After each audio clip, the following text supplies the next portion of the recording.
Parliament Podcast. We're here on this Monday. I am DJ Nice. To the left of me, I have DJ Tomato Slice. Yep. To the right of me, young man Manny in the building. What's up? Roche is absent from us, but we are going to call him in a little bit. And in front of me, we have a very, very, very special guest. Welcome, John Murto, to the podcast, ladies and gentlemen. Good morning. Hello. Good morning, good morning. So let's go ahead and start this off. Tell us where you're from. Originally born and raised in Detroit, and I've been down in Charlotte since 2008. What brought you down to Charlotte? I grew up in Detroit. Okay. Sums it up. You could have showed me Oklahoma, I would have packed my bags and left. Wow, that's probably the best answer I've ever gotten from that. So you got down here before everybody got down here, before it was cool. Right. To come down here. Where you went downtown and there was one bar called the Frat, and then you could go over to Tiki Bob's. Yeah. Was it Tiki Bob's? Oh, yeah. Or Tiki Hut, maybe? Tiki something. It was Tiki something. Man, I forgot about that place. Yeah, and then the Frat Boy, that it's now Hooters downtown. I don't remember that. Oh, God. That actually was the reason why it made me move down here, because I was sitting up there and I was on vacation with my wife and my girlfriend at the time, and I kept going to the bar, and this guy kept staring at me. And then finally, after like the fourth beer, I'm like, what the fuck's your problem, man? Get off that stool. You've been eyeball fucking me this whole goddamn time. And he's like sitting there, and he was holding a paper. That should tell you how long ago this was. He's like, no, I don't mean anything by it. I'm like, I just can't believe what's going on in the paper. Like, look at this paper. He's like, I can't believe this is how the world is. And I felt like that guy. I walked back, told my wife, I'm like, we're moving here. 3 months later, we were here. Wow. That's awesome. That's probably the best, how'd you get here story I've heard. Because most people are like, my job. Right? I had to move. No. They relocated us to. Yeah, it's Detroit. From Detroit. Yeah, it's Detroit. That's good. All right, dope. So you got here in 2008, and then what did you do as soon as you got here work-wise? Been a bartender. Bartender. What was your first spot? The first spot I was at was Custom Shop. It's still there right now. I was their bar manager, and then got swooped up by clubs, and I've been club hopping as a bartender bar manager for, I was doing that for over 10 years. Were you a bartender in Detroit as well? Yeah. Gosh, I'm sure the attitude was probably a little bit different from there to here. I had a guy ask me for Kool-Aid one time. I can't make this shit No up. way. I quit the next day. Was it grape Kool-Aid? No, he just goes, y'all got Kool-Aid? I'm like, I'm out. Kool-Aid. I'm out. At a bar. That happened. You just wanted it straight up? I didn't dig deeper. I was like, That was the final straw. Yeah, I was like, nah, I'm out. That's hilarious. Wow. Yeah, but I've been here for the last 10 years, and then I was running a couple other places, and then I think the last bar I was at was Label. Okay. And then I hired this 21-year-old girl, and I turned around, I was like showing her how to bartend, and then all of a sudden I was like, yeah, can you go grab it? And then she just looked over me, she goes, hey, old man. And I was like, ooh. Got out of the club scene right then and there. I started to say that probably felt a little bad. So then I started making liquor. That way I can be behind the bar without being behind the bar. Right. Because Label too, back, I guess you did like Thursdays and stuff like that. I was there every day. It was Label definitely Me Thursdays. Label Me Thursdays. That was a young crowd. That was a dope college night though. Yeah, for the brief time. It was open. For whatever. Yeah. Well, I'm glad you enjoyed it. I can tell you on the other end. at the time I was still younger. I was didn't like care for 20, 25, 26. So it was like right there in my good years. Your good years. My good years.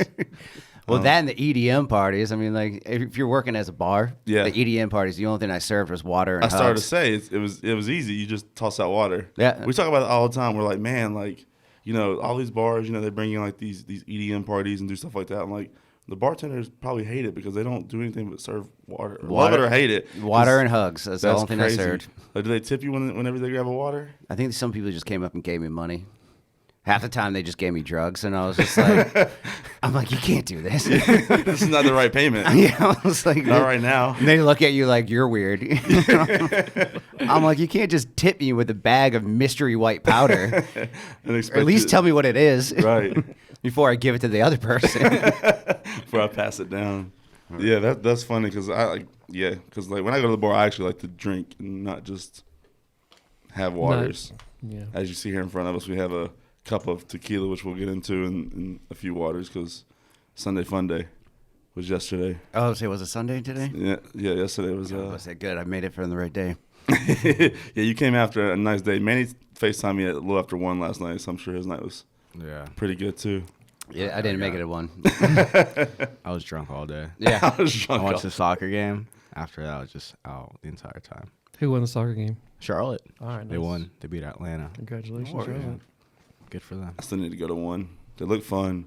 They are. They have the whole beer shower thing What? after a win. I don't know. I saw this chick show me a video, and like, I don't know if it was after they scored a goal or after they won, people just started raining beer. Oh, okay. I Oh. thought like literally you went into a little room when there was a shower Nah. with poured beer. Nah, I probably wouldn't like that. Nah, yeah. After they score, they just like start throwing shit in the air, like the hardcore fans, Oh, like where they're all just standing and stuff. so whatever's in their hand, Yeah, beer. probably. Beer. Yep. That's where the beer shower comes in. Beer. Jesus. At least it's in cups. Well, yeah, not glasses. Man. So anyway, All right, so let's get into the distillery thing then. How'd you get? So you went from bartender, Bartender. Well, I mean, when I was doing label, you only got you're only working 3 days a week. So Right. you got a lot of downtime. Right. I mean, you guys are in the industry, you know. Yeah. Yeah. You know, you make good money, and then you're like, well, what the hell do I What- do with the what- rest of my time? Yeah. most So- people work 40 hours a week, and then Right. here you are No. like 16. You're like, all right, well, what would I do the rest What of I the do? time? So I actually took some of my money from label and I invested it into a pot farm up in Detroit. So I Okay. was driving back to Detroit and I was growing pot. Uh huh. So I was doing that, and then that ended up doing well, and I had some people running it, and then I'm like, oh, okay, what am I going to do with more time? And I remember drinking whiskey, and I'm like, I think I can make this. I was like, I think I can do it. So I bought a still, started distilling, may or may not have been doing it at my house. allegedly. Allegedly. Yeah, allegedly. We do everything allegedly on this podcast. Yeah. Okay, It's okay, allegedly. allegedly. It's I was allegedly. doing it. So I ended up making it, and then I ended up giving it to my buddy, and he didn't die, and I was like, all right, maybe I got Start. something. And then I kept making different batches, and then eventually ended up with a good whiskey. And I was like, well, fuck, I think I can make this. And then ended up looking into it, bought the equipment, put it in there, went through the permit, licensing, then started the first distillery. And then we joined DANK, which is the Distillers Association in North Carolina. And then we just started attacking these outdated prohibition laws. And that's why, like, if you look around now, you can drink on Sundays. You can buy liquor from the distilleries on Sunday. You can go to distilleries, sit down, and actually order cocktails. You can get bottles to go, and we can actually promote our brands like breweries now. So we've been fighting it pretty hard for the last 5 years, and we changed a lot of the laws in this state to the point where we have annual DANK meetings, and we sat down with our legislator, and he was sitting up there, and he goes, well, what do you guys want to work on this year? And collectively, as 48 distilleries looked around the room, we're like, you gave us everything we wanted. We have no Wow. complaints right now. Nice. What's So the we're name just of your going. distillery? Murto made distillery. We got one in Huntersville, and then I have another one that we just opened up in Mooresville on Main Street. Wow. So we got 2 distilleries that we're doing right now, and then we started off with vodka. Then I went into Banana Foster's rum. I do some small one-off batches of whiskey. And now we're making gin, and then I just went down to Mexico and found a distillery that was making us our own blend of tequila, which is what I brought because We have that was sitting right here in Oh, front I of want us. to try this. I've been dying to Alright. try this. try it. Yeah, this is I've been. I would have brought some other stuff, but this was the only thing that was still left on my motorcycle Man, he's from already last night. drinking it. I'm already drunk. Yeah, just the one brought back last night. That's why I'm drinking this. It hurt on the way here, so That's smooth. Very smooth. it's 100% agave. But then it's weird. They do go through like so much method. Like I went down there when I was sitting down with their head distiller. He was like, "Well, where do you want your agave from? You want it from the highlands or the lowlands?" And I looked at him like I knew what I was saying, and I'm like, "Yeah, a little bit of both." A little bit of both. Such a mix. And then he was like, "Would you want it steamed or baked?" I was like, "Yeah, a little bit of both." Oh my. And then he went down and he kept going through, but he was making our own blend as we were talking. Right. And then he ended up going through the end of it, and he was like, "Well, we have a special method where we like aerate it, and that's what makes it smoother." And I'm like, "Yeah, put that on there too." And then he was just like, "Well, you want a 1-day bubble or 2-day bubble or 3-day bubble?" And I'm like, "I'm 3-day," you know. And then, Right. Then eventually, me and my business partner, I got a video of him dancing around in downtown Tequila with some mariachis, and it was hysterical. I still pull it out every time he drinks tequila. So was nice. let's rewind a little I bit. could drink that every day. By the So way. going from watching this guy ask all these questions about how do you want this, and going back to your first deal, like how crazy is it? Like the difference in seeing what you were starting at doing, and then this guy just literally asking you all these like very specific questions. And actually knowing the answers. yeah. Because Yeah. I guess when you first started, you were like, let's start doing this, and then Yeah, sugar, corn, make Yep. moonshine. Yeah, well, because like I mean, my dad did it back in the day, and that was like when they sold it, like you know, Allegedly. Allegedly. You know how NASCAR He got did. its start is because, they ran moonshine and Yep. things like that. Well, he was kind of a part of that back in the day. So he definitely made his own, allegedly. And they would run it around. So, yeah, like, it's crazy how, like, people would go from making basically just shine, which is very prominent around here, to, like, full-fledged distilleries where, again, you get into all the, do you want it this way, Yeah, this the way, this way? technicalities Yes, of it. which is crazy. I'm okay with it. Actually, making it now and seeing what I'm doing and being able. Well, the one thing I want to do is be able to offer more products. Right. Because since we changed all the laws, we're allowed to have bars. We're Right. allowed to have people in there, and tequila's on the rise. And you can't make tequila unless it comes from Tequila, Mexico. Right. People don't know that. You got to call it an agave spirit or something else, and it's like no. It's like I can't make it better than they can, so I went Right. to the source. Right. So going back to your whiskey, so you were just, I'm assuming, just a whiskey drinker, and that's what made you want to. Still am. That's why I don't make a lot of whiskey. Got you. Got you. I don't even keep that in that can house. get dangerous. That can get dangerous. With that old saying, don't get high on your own supply. Right, I don't right, get right. anything done and just Right. have a lot of fun. Right. So you're probably doing a lot of trying your own product. Yeah, well, that too, and especially, I don't know, when I was growing the weed too, the only thing I did was sit around and smoke weed all day. It was not a good. Right. Didn't get anything done on that one. Right. Especially like Detroit was a different breed trying to sell it. When you got 2 hockey bags full of weed because it's not legal federally. Okay. So you're going up to dispensaries, and Right. a barbed wire fence will open up. You walk in, there were 2 hockey bags, and then when you go to walk out, the bags are empty, and everybody knows you got cash because they can't give you checks or wow. anything. So I mean, like I had my truck, and people used to jump out in front of my truck trying to like stop it when I left. And then what I ended up doing, and this is one of the reasons why I got out of the business, I used to have to clip my 357 to the window, so people would see it when I was pulling out and be like, "Don't mess with them." Oh yeah, I have an AR right there. Yeah, well, I If mean, you're allowed to have one, that is. oh yeah, it's Detroit. I started, yeah. It's encouraged. I know. It's encouraged. I had my 357 on the window, and like Highly all the recommended. dispensaries hire off-duty cops. Uh-huh. And he would laugh because it was the same places I would go every week. Right. And he would sit there every time I clipped my 357. He'd just laugh and shake his head, and he's just like, "Good luck." And I'm like, "All right." That's wild. And then I had to explain that to my wife when I got home, and she was like, "Maybe you get out of it." Yeah, because that's a dangerous operation. Yeah, and then I ended up selling everything, and then a week later they ended up going recreational, and then all of my friends that are up there are now millionaires. Wow. And I'm telling you, talk about kicking yourself in the ass. Yeah. The guy that bought my farm, he's on his 4th farm now, and he went from living in an apartment. Now he's got I think it's like a $1.5 million ranch that he's on, and sends me pictures all the time and goes, "I just want to thank you for my start." And I'm like, "You son of a That's bitch." crazy. And 1.5 million in Detroit goes a long way. Yeah. Does it it? doesn't here. That's but hard it to does say, 'cause there. that's like It goes a long way. Oh yeah. depending on where you're at here, like 1.5 is like, it's not that nice of a You house. could barely get a house in South Park for that. I started saying, you said ranch, so I'm assuming he's got land and. Oh yeah, he's all got that like good he's stuff. got like a horse stables, and I'm like, "What are you gonna do? You couldn't even take care of a dog." No, they don't mean a 1-story when he says ranch. Yeah, it's like whatever. But I'm happy for all of them, but I'm not dealing with the business. And some of them earned it.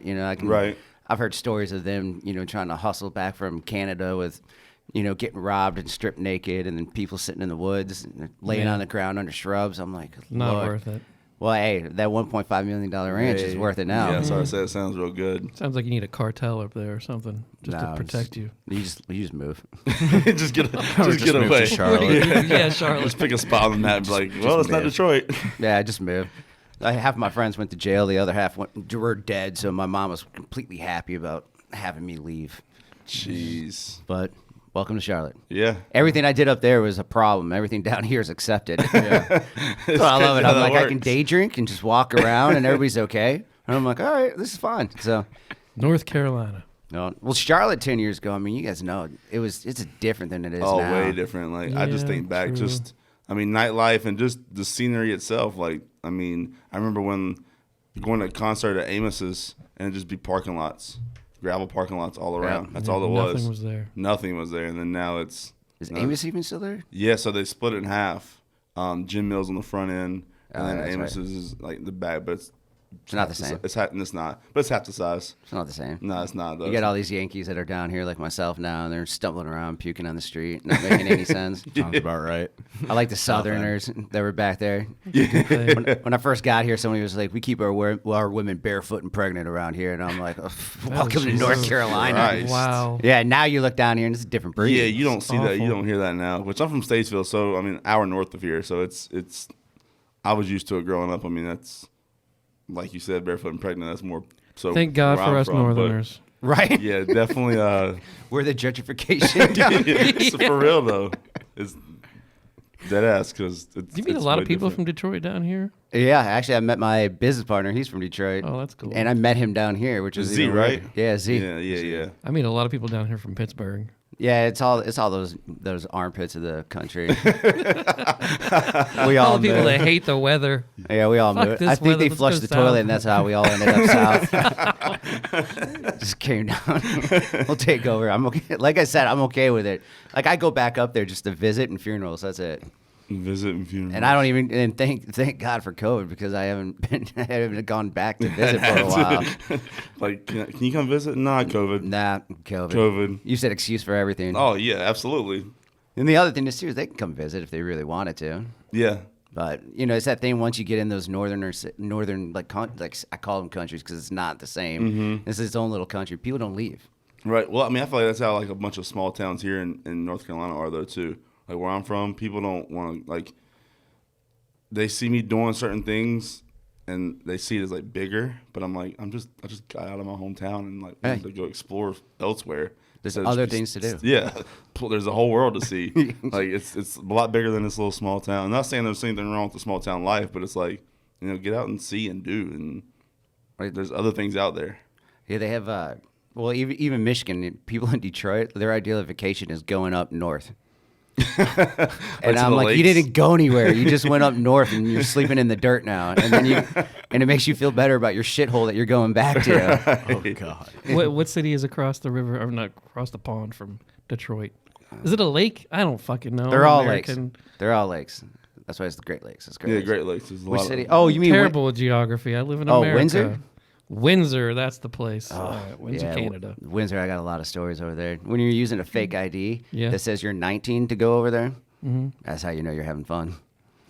Wait, so you had to up your age to only 19? Yeah, I mean, it's legal ages in Canada. I don't know if it still is, but at the time it was 19. You could go in there.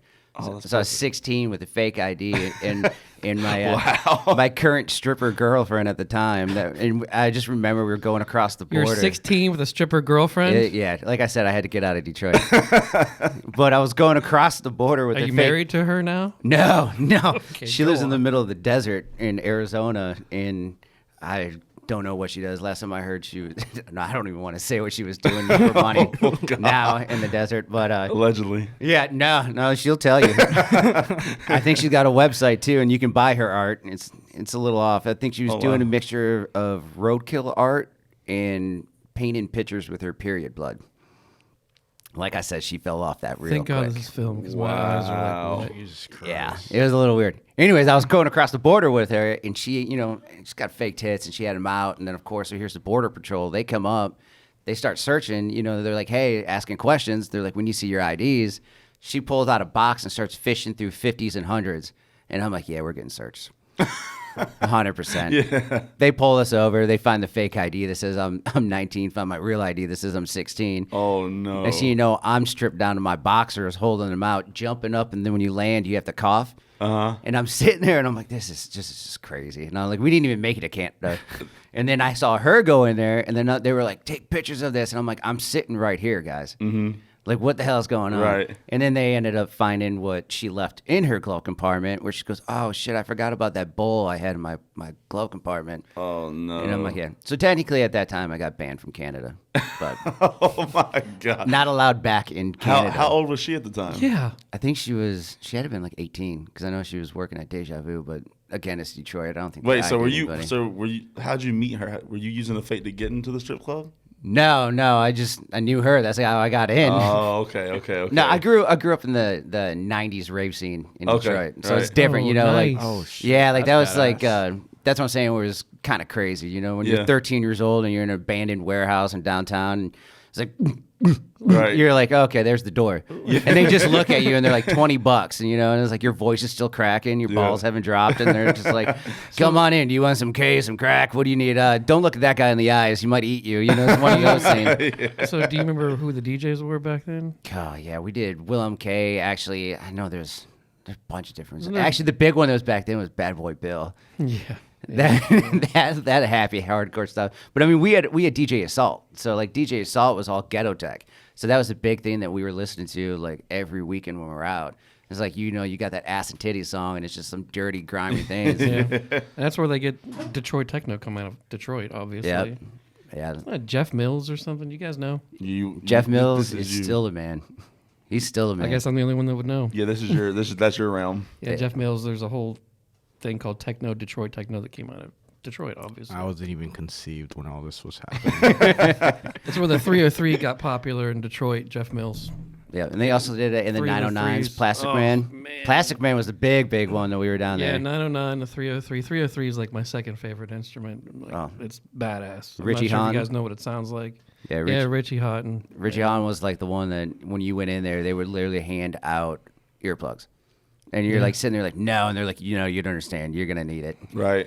And then it'd be like 8 o'clock in the morning and he's still going. You guys ever heard of Richie Houghton? Nope. Holy shit. Yeah, that's the guy. This guy is like huge. Like, in my opinion, he's like beyond Calvin Harris, any of those kind of DJs and whatnot. He's groundbreaking, amazing. He'd be up there with Daft Punk. Yeah. Yeah. Ooh. Stuff like that. I mean, He's up there with Daft Punk. I know Daft Punk. I know that. They slap. He's from Detroit? I don't know where he's from. Yeah. Is he? Okay. I'm almost positive he was from Detroit. Well, but that's enough nerding out on old stuff. yeah.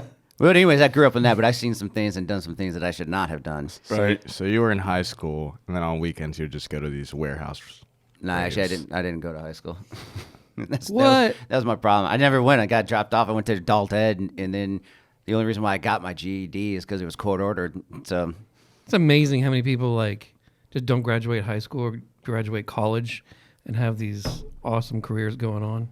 Well, actually, I thought it was funny. So I went to ACE, which was the Alternative Center for Education. Right. And then we all met up. There was it was a small little school of all these people that were the problem children, And we sat down, and I was sitting there laughing. Yeah, but I was laughing because we're sitting over there, and I ended up meeting up with all of them.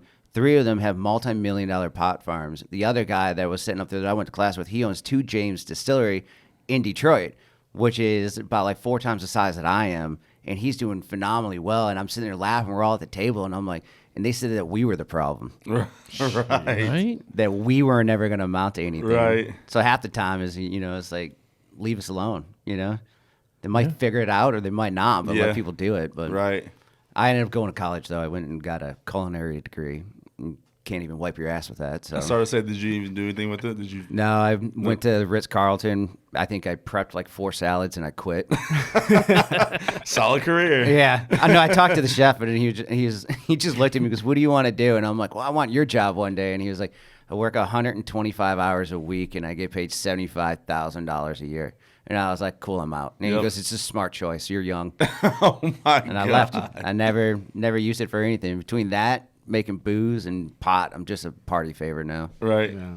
I'm okay with it. That's crazy. Yeah, because I know those chefs work stupid hours, like 125 hours a week, and I'm like, nope, I'm good. I like watching the cooking shows, but I'm like, I would never do that because it's just a lot of work. It's too much work. No need for it. They gotta prep, then they have to actually cook, Yeah. and then they have to fucking clean. It's not worth it. All right, so let's get back into the distillery. So you got your whiskey, and then you said did you make something else between? You said vodka. Yeah, vodka's our number 1 seller that we do right now that you can get all over Charlotte. Okay. I mean, we're in all the ABC stores, probably about 40 different bars and restaurants. So what's your process in getting into the ABC stores? Like, how does that work? Welcome to North Carolina. Yeah, I want to hear this because our laws here, for anyone that's not listening from North Carolina, they suck. They go back into the. Do they? Oh, they're awful. So I mean, this is the process, and this is what North Carolina. Do you feel like they're worse than other states?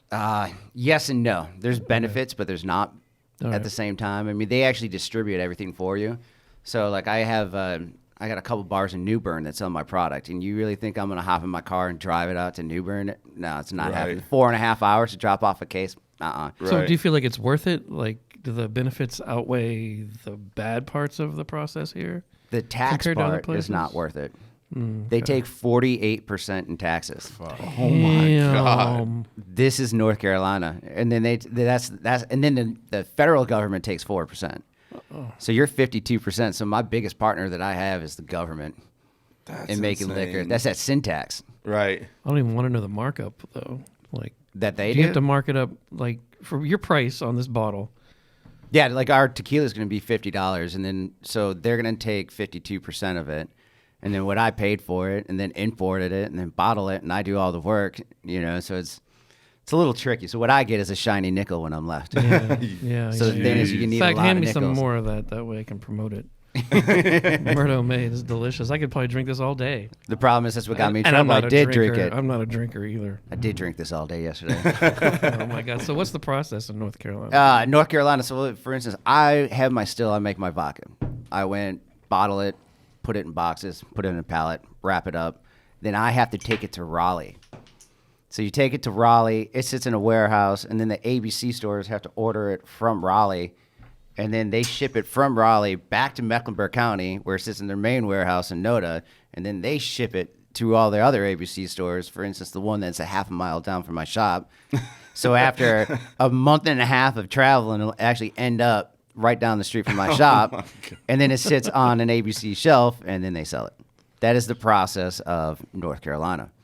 But all the Wow. county ABC stores are all private owned. Okay. So they're owned by the county, not by the state. Right.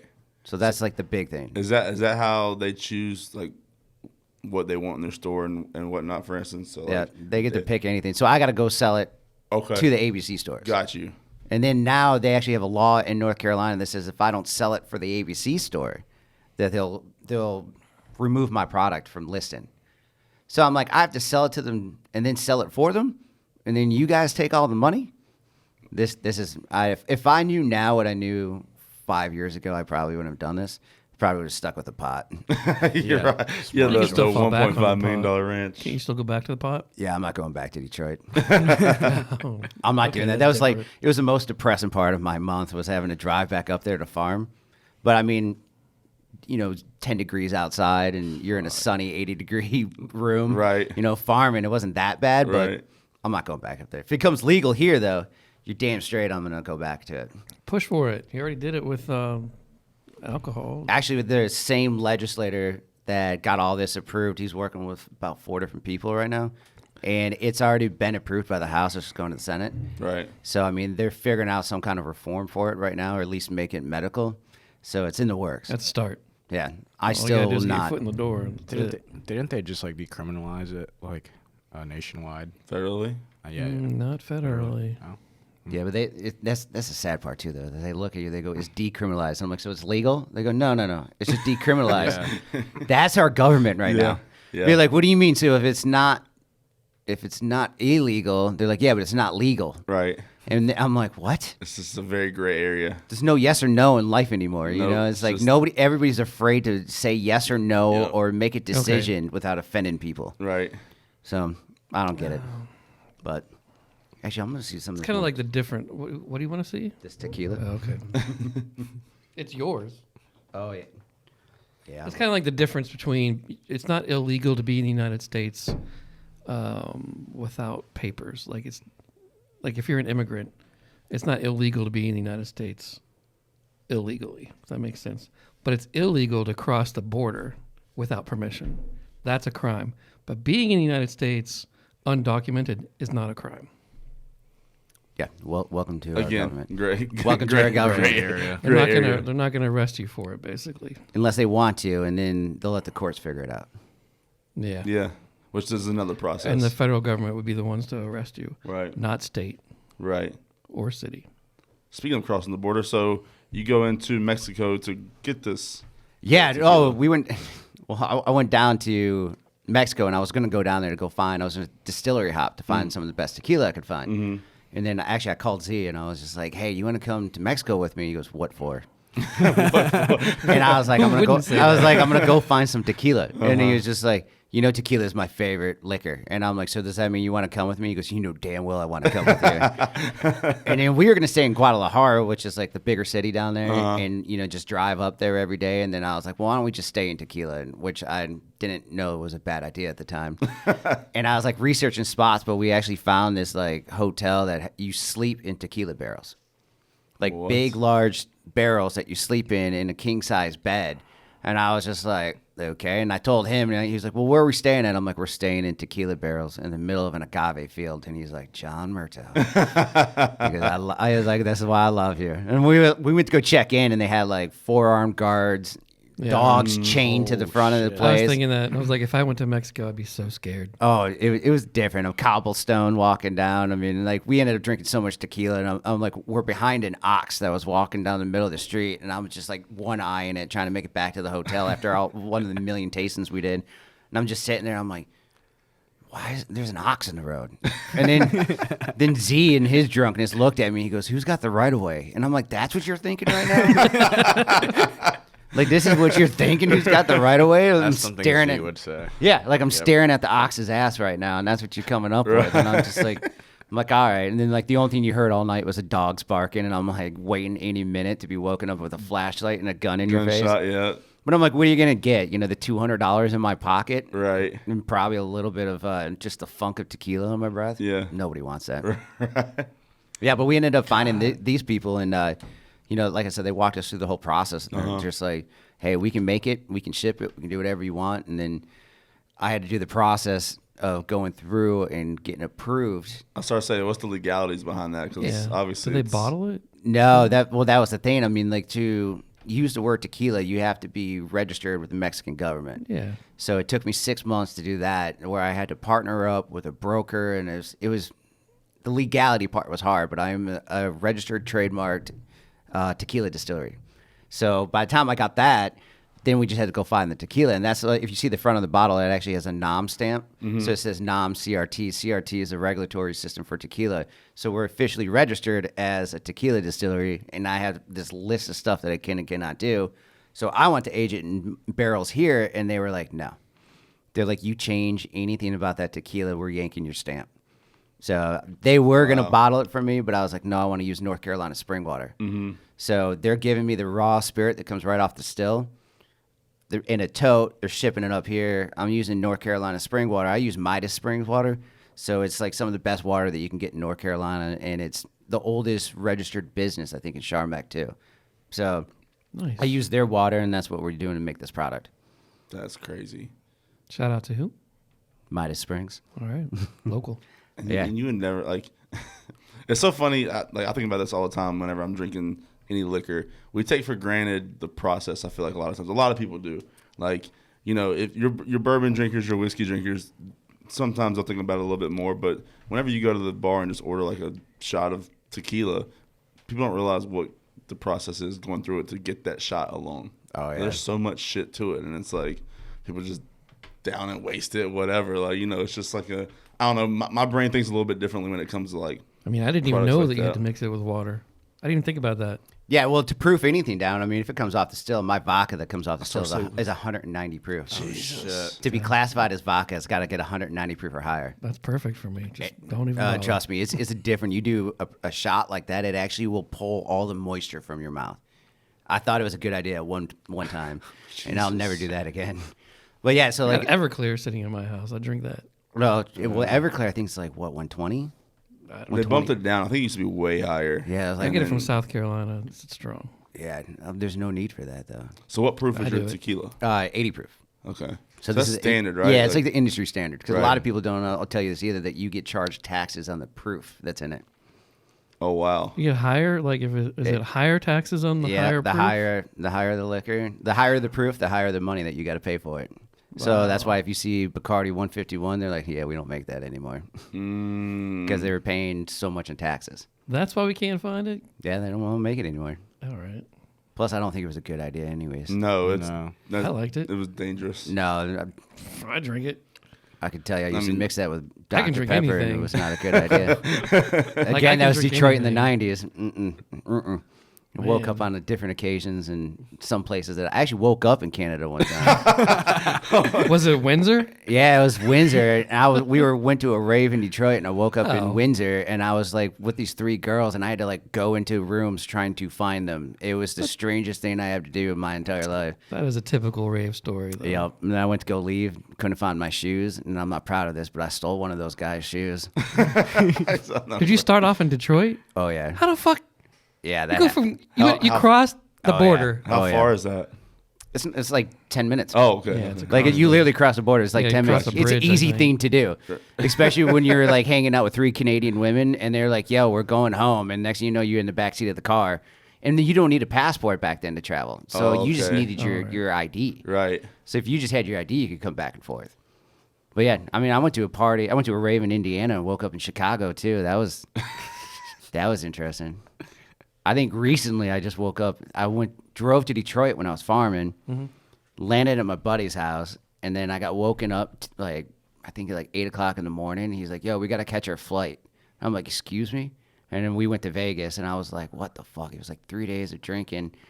I've never shook in my head more in my entire life than that trip. I got a picture of him on top of the P.F. Chang's horse on Las Vegas Boulevard, and then a cop underneath him yelling at him. Oh my It was the funniest thing, and I'm in tears laughing just taking the picture. He's got no recollection, but I still plan on framing it and giving it to him. That's hilarious. Because I feel like the cops don't really mess with you in Vegas unless you do some shit like that. Oh, they followed us because it was like 5 o'clock in the morning, and I had a Right. case of Bud Light, and I just kept throwing them in Las Vegas Boulevard. And the cop was like, "You throw one more of those beers, and I will arrest you for littering." And I was like, "I'm feeding the homeless. You should be happy." Oh my God. He laughed, but he didn't really think it was that funny. funny. Because the homeless out there it's a different. It's a different breed. Yeah, because I remember just sitting there eating dinner, and you just hear "Help! Help!" I'm like, what the fuck's going on? I look outside, and just some homeless person just like Yelling help? just yelling for no reason. Busy street, nothing wrong with them. Just help! And nobody did anything? Help! Nope. What was there to do? They were fine. You're gonna That's help why I him? don't go to these places. Oh, I lived in Vegas for a brief period of time, and the best conversation I had with anybody in Vegas, I was sitting in a place for $3.49. You could get a Michelob Ultra and a Nathan's hot dog. And I remember sitting there playing video poker, eating this hot dog and having a beer.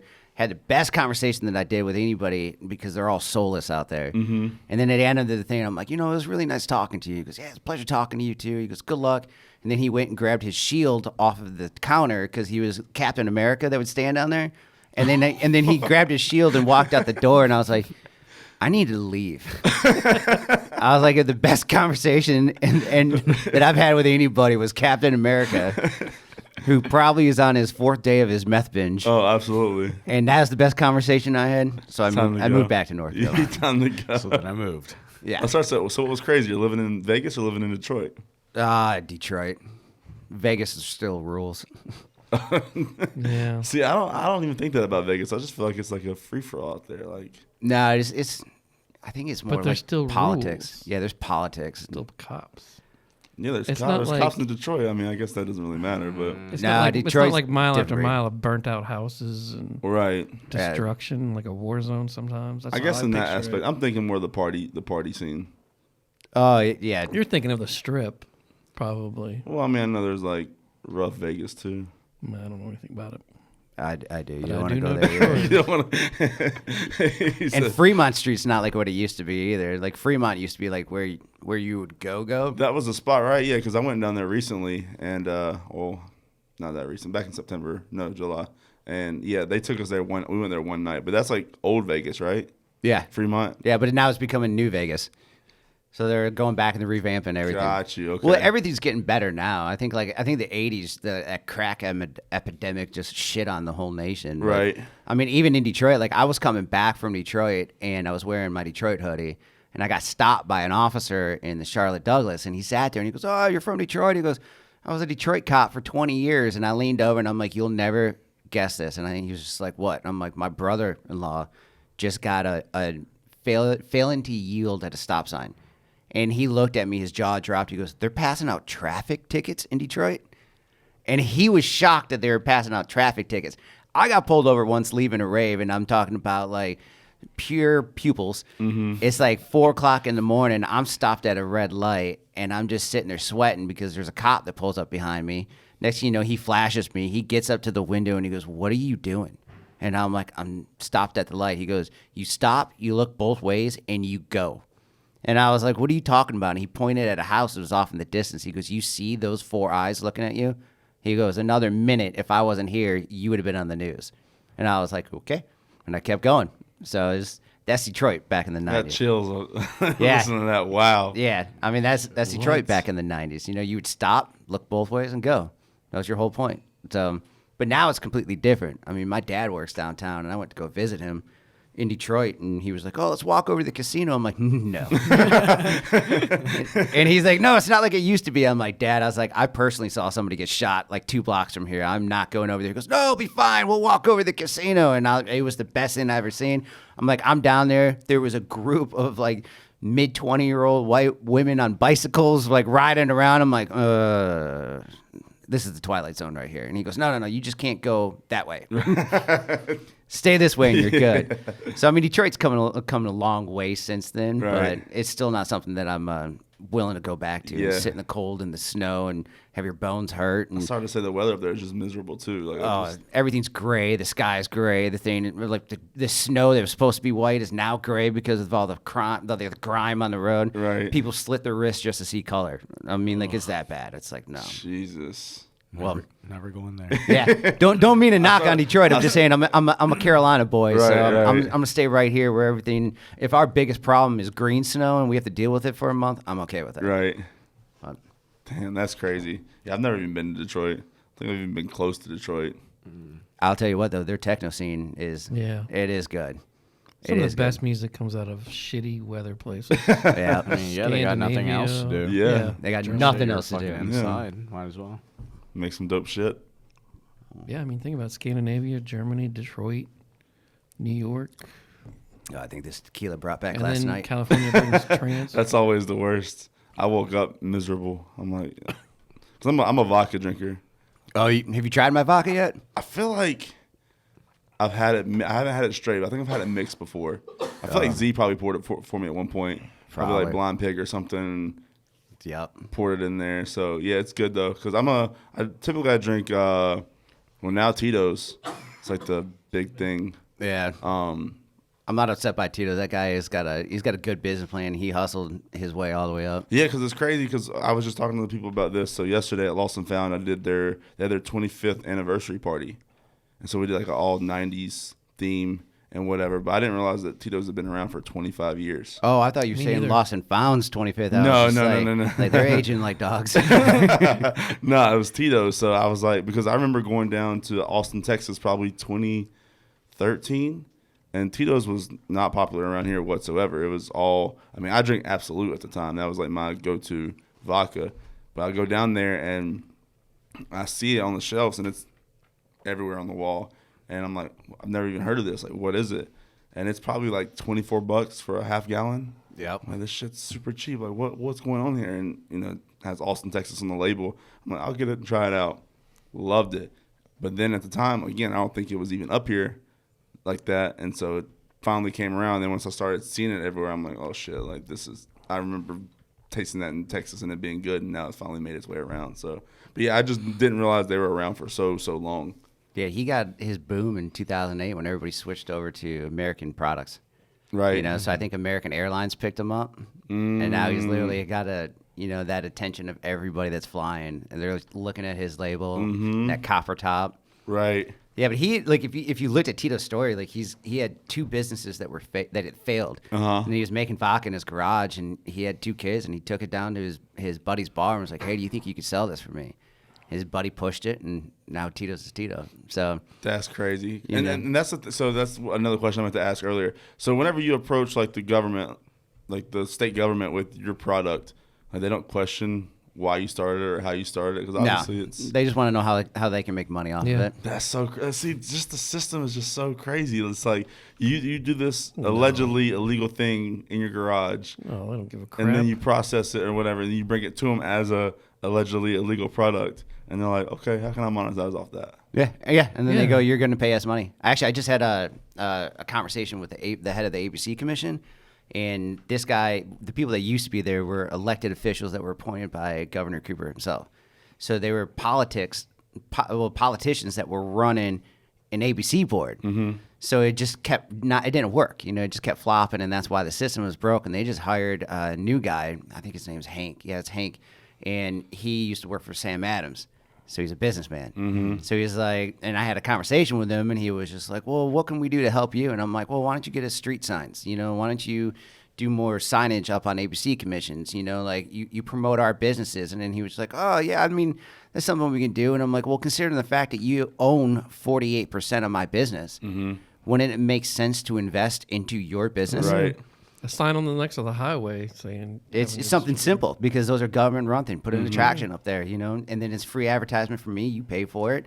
My taxes should pay for it that I give you. Like I felt bad like during COVID, when they shut all the bars down, I was still allowed to open my bar. So I had all these bar owners and everybody in there, and they're in there hanging out. They're like, how is this legal, but our bars are not legal? And I was like, because I pay my taxes to the state. Mm-hmm. And honestly, I think that's what it just came down to is I paid my taxes to the state, and there's so many people that were collecting unemployment at the time. Mm-hmm. You can't cut off that revenue stream, which is $250 million a year in taxes. Jesus. So a smart bar should really just become a distro.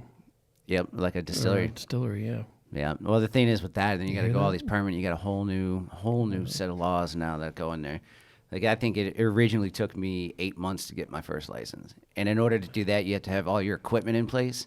You had to shell out a lot. Oh yeah, I was working 4 jobs. I was working 4 jobs when I opened up this thing. I was still growing pot at the time, but I had that, and then I was bartending at 2 different places, and it was rough. I mean, it was 18 hours. It was 18 hours a day every day. I know everybody was just like grind it out. I'm like, this is bullshit. Strippers still get singles. You got any kids then? No, those are my babies. Those aren't my babies. Like my distilleries are my babies. I'm just, when you're sitting there, I know I complain a lot, but it's kind of like one of those things like, for instance, right now we're all sitting down and you're like, that's some good tequila, Like if you're making spirits and you can sit here and enjoy it with people and you got an experience and you get to hang out. And I think my proudest moment, I was sitting at a bar and somebody came in and sat next to me, had no clue who they were, and they ordered a Murto and soda. And I was just like, wow. And I was just sat there, I looked over, I'm like, yep. That's hella rewarding. You're like, it was worth it. Yeah. It was worth it. And then I bought that drink for them and realized that I lost money on the sale of that bottle. Did you tell them who you were or anything like that? Yeah, I told them after, and they're like, oh, we love your product. And now they come into the bar all the time. The first time I made that, like, it hurt was, I was downtown. It was like one of the places that picked up my product for the first time. I went in there with 10 people. We ordered 10 shots of Murto and then 10 cocktails, $200 tab. I tipped the bartender $100. I'm like, sell Murto made. And then I turned around. I'm like, yeah. And then I was like, oh, shit. I just spent $300. And I was like, off a $4 bottle that I made. So now I have an accountant. Makes sense. Yeah. My accountant's the one that keeps me in order. We go over the month ends and he just laughs at me all the time. And he was like, you need to stop buying stupid shit, John. And I'm like, well, they're promo. And I promised him I'd stop buying stupid shit. And he came in and there's a limo that was sitting in our shop. And he was just like, what is that? And I was like, oh, I bought that limo. And he's like, for what, John? And I was like, oh, well, you legally can drink in the back of a limo. Yeah. And he goes, okay. So what are you going to do with the limo, John? And I'm like, oh, I'm going to, You can make a mobile bar? Well, no, because we have 2 shops, so I'm going to use it as a promo vehicle. So I'm going to wrap our logos around it. If somebody wants to rent it out or borrow it, pretty much all my friends are just going to come over and take it. And, and drink in the back of it. Just have a driver and just ride around drinking. 100%. And I actually got in an Uber driver car the other day, and I'm like, you do any private work? This is me always thinking. And he was just like, here's my number. I was like, yeah, $200, you take the limo out every night. He goes, I only have to deal with one person, and it's not even my car, not even my gas. Yep. And he was like, here's my number. He's going to sign up for that real quick. Wow. So, I mean, it's in the middle of getting painted right now. So as soon as it comes out, I was like, we'll have a limo. But that was hard to explain to the accountant. What is like the dumbest, what's the thing he gave you the most shit for? Right now, the limo. Well, see, the thing about like limos and even like party buses and shit, you can drink in the back of them, right? Yep. But if I'm in the back seat of a car, I can't drink. Nope. It's amazing. Again, amazing, huh? The legalities. Fucked up North Carolina laws is just ridiculous because I think it's a state close to like Virginia or something. It's legal. As long as you're not driving the vehicle, you can drink in the car. Well, technically, if you the limo that I got is an old funeral limo. Oh God! So that was even weirder. It's not like a lot of tears shed in that thing. Yeah, like it was bad too. Like my buddy was like Haunted. No, it was Blaine. I don't know if you guys know Blaine, but yeah. Blaine was sitting there and he went with me, and I was just like, I went and looked at it. It was the biggest piece of shit, and Blaine was just like, "Oh no, you're buying this limo." He goes, "We came up to Greenville. You're buying this limo." And like I pulled up and I looked at it, and he had a jump started. It was in rough shape, and I'm like, "I don't know about this, man." He goes, "No, you're buying this limo." And the guy wanted like $6,000 for it, and I'm like, "Listen, this limo is a piece of shit. You know it is." And I was like, "I don't even want to offend you with an offer." And he was just like, "Just make me an offer." I'm like, "I'll give you $1,500 to take it out of here." And he was like, "Make it $1,600." And I was like, "Damn it, you made me buy this stupid limo." And I drove it back from Greenville, and Blaine's following me, and he just called me. He's laughing. He was like, "You know that vinyl top that was on top of the limo?" And I'm like, "No." He said every 20 minutes the top just started going further and further back. Oh my God! Yeah, so it was. Did it make it back in one piece? Oh yeah, it came back. It only had 40,000 miles on it. Was this Greenville, Wow. North Carolina? Yeah, North. That is a long ass It drive. was 2 hours Yeah, back. that's a drive. And I'm in the limo just laughing the whole time, and I'm like looking in the limo underneath stuff, and like there's a lot of like funeral obituary like pamphlets that were in Did there. you keep them? Oh yeah, they're still in the limo. They got to stay there. I think the one that was really got me was it had the coffin key, so the thing that actually lowers the coffin into the ground. Yeah. And that was in there, and they're like, "What are you doing with this limo, John?" And I'm like, "No, it's gonna be great, guys. It's gonna be great." They're like, "John, what are you doing with this limo?" And that's why I'm saying like he was more upset about it than anything. But I mean, he keeps shaking his head at me every day. He's a 77-year-old man that had a very successful cheese business in his life, and now he's down here telling me what I should and should not do, and I'm okay with it. I need some accountability. That's what I say. in my You life. have to have that. Like, Yeah. I need that a lot because, especially nights. I mean, yeah, if you're around liquor all the time, I mean, it's good to have somebody that make those decisions for you. Yeah, like don't be stupid, John. Yeah. Save your Don't money. be stupid. Hey, but it's a tax write-off, right? That's what I told him. And he still was like, "It's not that easy. You got to register it, sign a lease, put the lease in." I'm like, "Oh, God." Yeah, I'm telling you, you don't want to go wit for wit with somebody like that who Knows all the. Yeah, because you think it's a good idea. And like I said, you think it's a good idea, and everybody else does not, Right. including my wife who came over there and sat in the back of the limo with me, and she was like, "You bought a hearse." And I'm like, "It's not a hearse. It's the family vehicle." And she was just like, "John, this was for funerals." And I was like, "Yeah."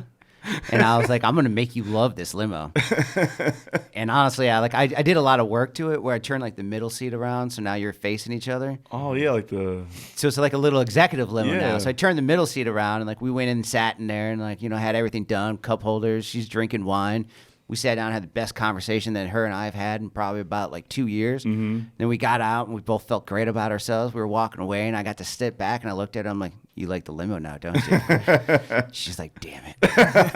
We should record a podcast in the back of that thing. Should, man. yeah. We can bring it down here.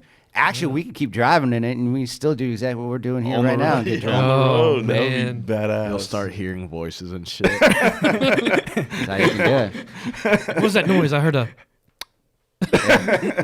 or was it a dunk?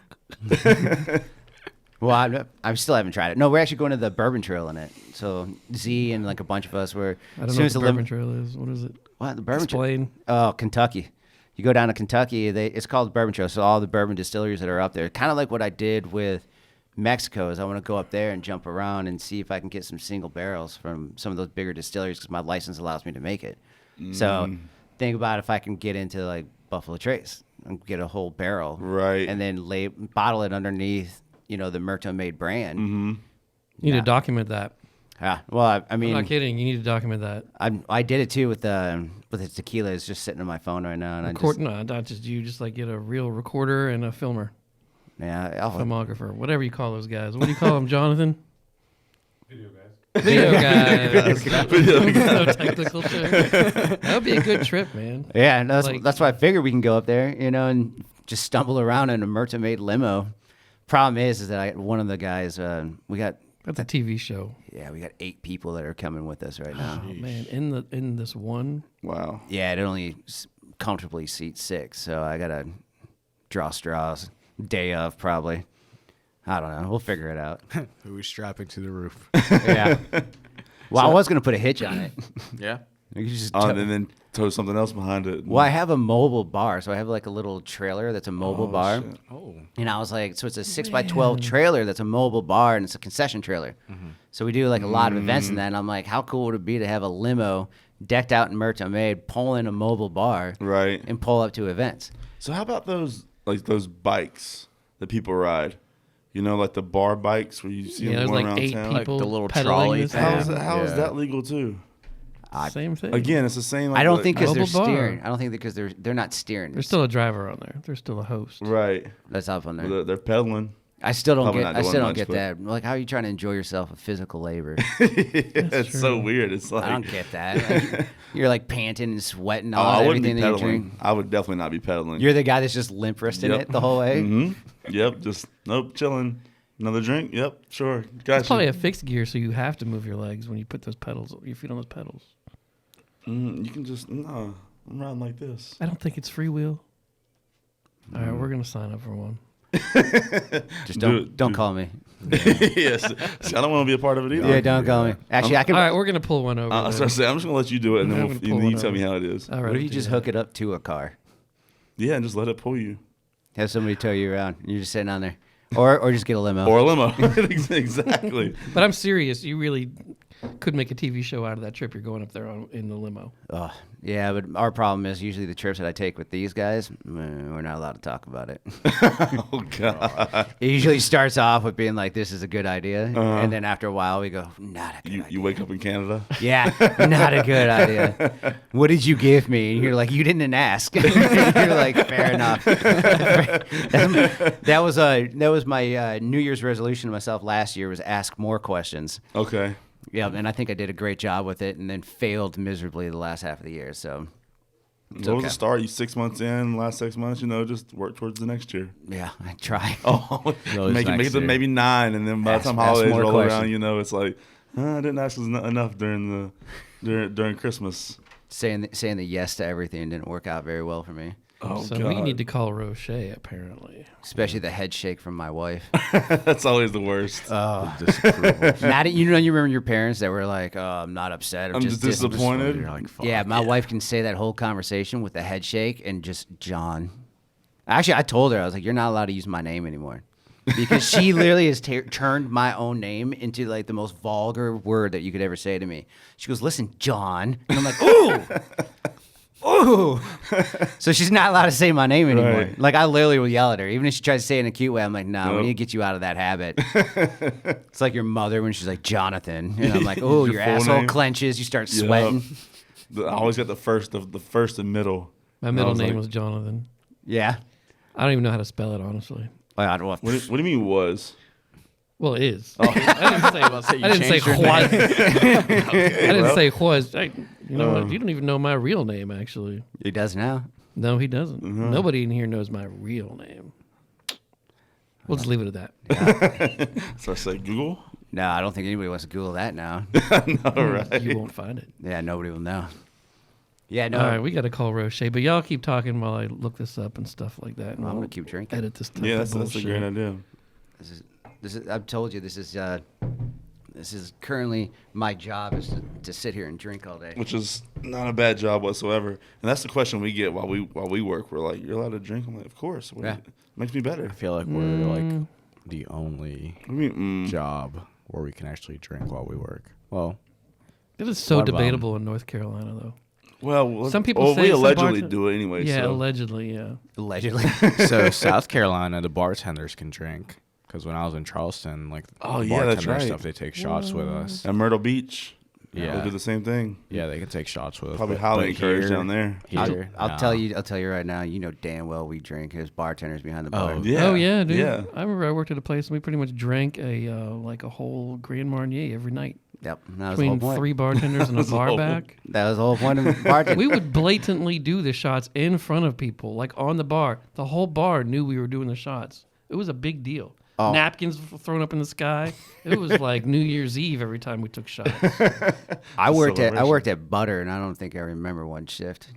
Oh my god! It was bad. I do remember one occasion. It was my buddy Hash came in, and I mean, like when you're annihilated behind the bar, you're 3 deep, and I'm sitting there, and like the one thing I hated was your friends come in. I'm like, what do you want? And they're like, just give me whatever. And I'm like, I'm in taking order mode and pumping them out. I'm like, what do you want? And I was just like, he was like, just maybe whatever. And I'm like, no, Dick, we're not doing that. What do you want? He goes, whatever. And I'm like, fine. I grabbed a pint glass and literally peed in it behind the bar. Put grenadine on top of it. But I did it behind the bar, and then I put the grenadine on top and put it in front of the bar. He looked at me dead in the eye. He goes, no, you didn't.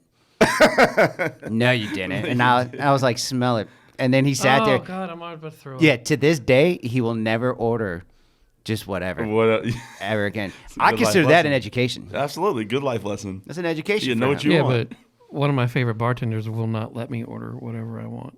He gives me what I want. Oh, see? Yeah, but this guy, I don't even know what I want. He just decides. He just looks at you? Yeah, he just looks at me. And You're feeling this today. You look That's a how he is little with Jack everybody. today. A little Jack and Coke today. Shout out to Bob Peters. Yeah, that's what he does. That's He's different, that though. fucking That's good. Okay, but that's different. Bob Peters, he actually makes like cocktails. You know what I mean? Like if you're in a club scenario where you come in, you got a 2-drink mixer. It's like a beer, or Jack and Coke, vodka, Red Bull, something. It's not like a creation. Well, you don't go up to an artist and be like, hey, I need you to do consignment work for me for this. You know what I mean? You accept what they do, and then you just pay them for it. Right. And that's kind of true. That's how it works. But this is like a different story. You know, I think the other thing that I had is. There's another thing that I hated was when people come up and they're like, well, what do you got?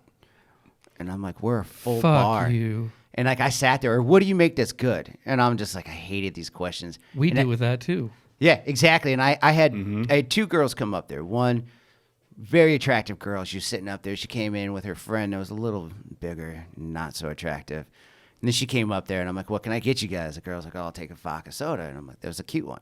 I'm like, all right. And then I looked over the other one. I'm like, well, what do you want? And she was like, well, what do you have? And I did like the turn, and I'm like, we have a full bar. She goes, well, what do you make that's good? And I was like, a Coors Light. The cute friend looked over at me and goes, oh, it's because she's bigger? And I'm like, oh, shit. No way. I'm talking about heart stopped, and then I had to buy 2 drinks. Big girls are beautiful too. Yeah, but Every her girl is friend's the one beautiful. that called her out, but made me feel like it. Right. And I was like, that turned very quick. Very quick. So I don't make little jokes She like was that. ready for that, like to happen almost. Yeah, she was waiting for it, and then I realized that she was with that is girl a for a dumb reason. question. No, I would have said no. That's a dumb question. What have you got? Nah, I didn't. I just gave them 2 drinks. And bought 'em. kept it moving. Yeah, Just go away. I didn't want to explain it. We deal with that. I've been swung on 3 times over the bar. Dude, About I've been females in or males? places where I've swung at Both. people. I'm the one DJing. Both. Actually, the one time that I actually almost hit a woman in my life was I was sitting up there. Big fight broke out in Label. And she was sitting there and she's banging on the bar like, hey, I want a napkin. I want a napkin. And I'm just like, there's a 20-on-20 fight happening right now. And I'm trying to keep him from coming behind the bar. And she goes, I want a fucking napkin. And I literally looked at her, and the bev caddy is sitting like 2 inches from her face. So I looked over, I picked it up and slammed it down in front of her. Next thing I know, all of the napkins in the bar caddy comes over flying behind the bar. I looked over at her, and she, like, from her asshole, spit on my face. It covered me from my head all over, and I was just sitting there, and I shook my head. She took off running. I took off running after her. Next thing I know, the largest man I've ever seen in my entire life has me 4 feet in the air. My feet are kicking, and he goes, man, that's a female. And I was like, she spit on my face. He dropped me and goes, handle your business.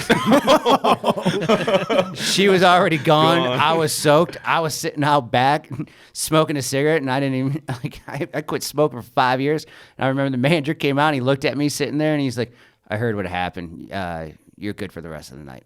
And I was just like, yeah, I'm going to go home. Yeah, that's a good. I'm going to go home. Yeah. That was one of the million times that I've been almost assaulted. Well, that time I was assaulted, but I had another guy that actually grabbed me, pulled me in, and caught back and swung on me.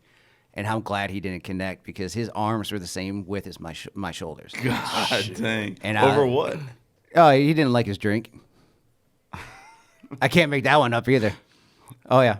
I've been in the bar when people got shot, like Right. at Label when those 2 people got shot. Right. That was a different breed too. Jesus. I just grabbed my tip bucket and hid behind the bar. Question. I sat there, had my gun in the tip bucket, and I was sitting there, and people were jumping over the bar, and they're like, "Oh shit!" And I was just like, "Yeah, I'm leaving. See ya." I'm out of here. Yeah, thank God CIAA doesn't happen anymore. That's what I was about to ask. Was it CIAA? Oh yeah, but we had like it was like Jeezy and some other people that were playing. It was Yo Gotti, and I've never laughed harder in my life because we watched the cameras, and the guy that shot them came in the back door. Well, shot at him, came in the back door, and he had them lined up. Like the gun is literally lined up like 10 feet from him, and then he put his foot backwards and then tilted the whole gun sideways. What an asshole! And then thought if he threw the gun from his shoulder and whipped it forward that he was going to have more accuracy. But he ended up shooting one girl in the shoulder and another one in the leg and didn't shoot anybody except these 2 girls. And then it was complete chaos. Next thing you know, you got detectives in there, and the owner's just looking at the detectives being like, so we have Diddy coming in about 2 hours. Can you clean this up so we can clean it up? And I was like, are you really opening? And then we had another great night at Label. Yeah. It was Wow. What the fuck? another reason why I got out of the industry. Yeah, you don't have to worry about getting spit on or gunshots or anything like that. Nah. Typically in a distillery. Nope. Shout out to- You come to my bars and there's like I got red velvet curtains, live edge. We're playing blues and jazz on like volume 2. Right. People come in, sit down. Our average client is 60 years old. Yeah. And I'm just sitting there like, I love this place. And then I'm like, yeah, me too. I was like, if I could tell you how many times I sat behind a bar and been like, if this was my place, you know what I would do? Right. And I actually got to do it. Right. So, it's Another really, rewarding thing.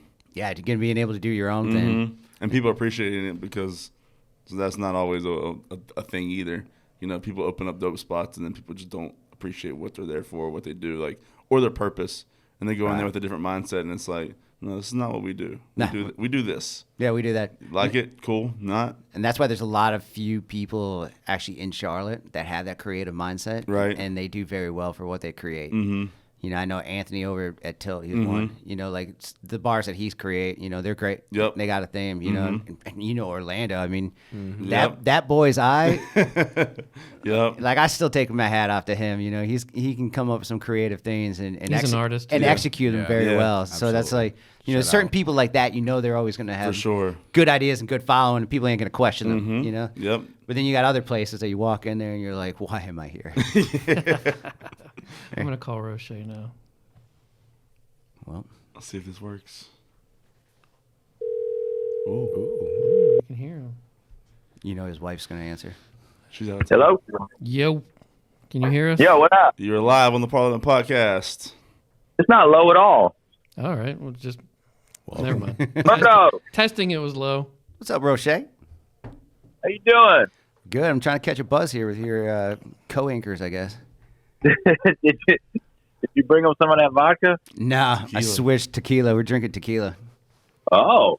Hey, did you tell them the story about throwing the bottle at Eminem? I didn't. I didn't throw that bottle as a guy that I was showed up there to. Yeah, that's actually. No, tell them the story about your buddy that did it. Well, that goes back to those 90 rave scene days. Wow. And I allegedly may have been helping people out with delivering stuff. But I got a phone call about 8 o'clock in the morning to go to an after party house. I show up there. We're on the porch. The guy's up there. I'm mid conversation with him. This is Detroit. He's sitting there drinking a 40, and he's just sitting there. We're talking, and then Eminem walks out of the house next to him. He doesn't skip a beat. He just stops, looks over, throws his entire 40 at him. It shatters behind Eminem's head, spills all over, and Eminem goes, "Man, what the fuck?" I was just sitting there. I'm like, "Yo, what the hell's going on?" He goes, "I hate that little fucker." He's like, he thinks he's some big rapper, and then Was Eminem big yet? no, he was just a Detroit boy. Like everybody else, just trying to hustle. He just hated him, and he threw a full 40 at him. And I was in tears laughing, and then I turned out, man. And actually, that guy now works at a car wash in Eminem's Eminem. So he kind of like how the world goes around. But yeah, I worked for Eminem's little brother. It was one of my jobs when I was doing the 4 jobs. He ran a trim crew up in Detroit. Okay. So he was my boss for a while too. That's dope. Yeah, so it was kind of funny. Hilarious. So you were in 8 Mile? Yeah, actually, that was 8 Mile. Wow. And my other girlfriend at the time lived in that trailer park that was in 8 Mile. Was she a stripper too? Yeah. Yeah. Actually, I got a great story about those two girls. Those two strippers ended up. I didn't tell the one about the other one. Bear in mind, I'm not the same man I was back then that I am today. I'm a little bit more tame, but like I would drop the one girl off and she would give me her car because she had a brand new car, and I would sit there drive the car, and sometimes I would go see the other girl, which was named China, the girl that lives in the desert. So I sat there, and my buddy's with me. We leave the bar. We come to pick her up from work at 2:30.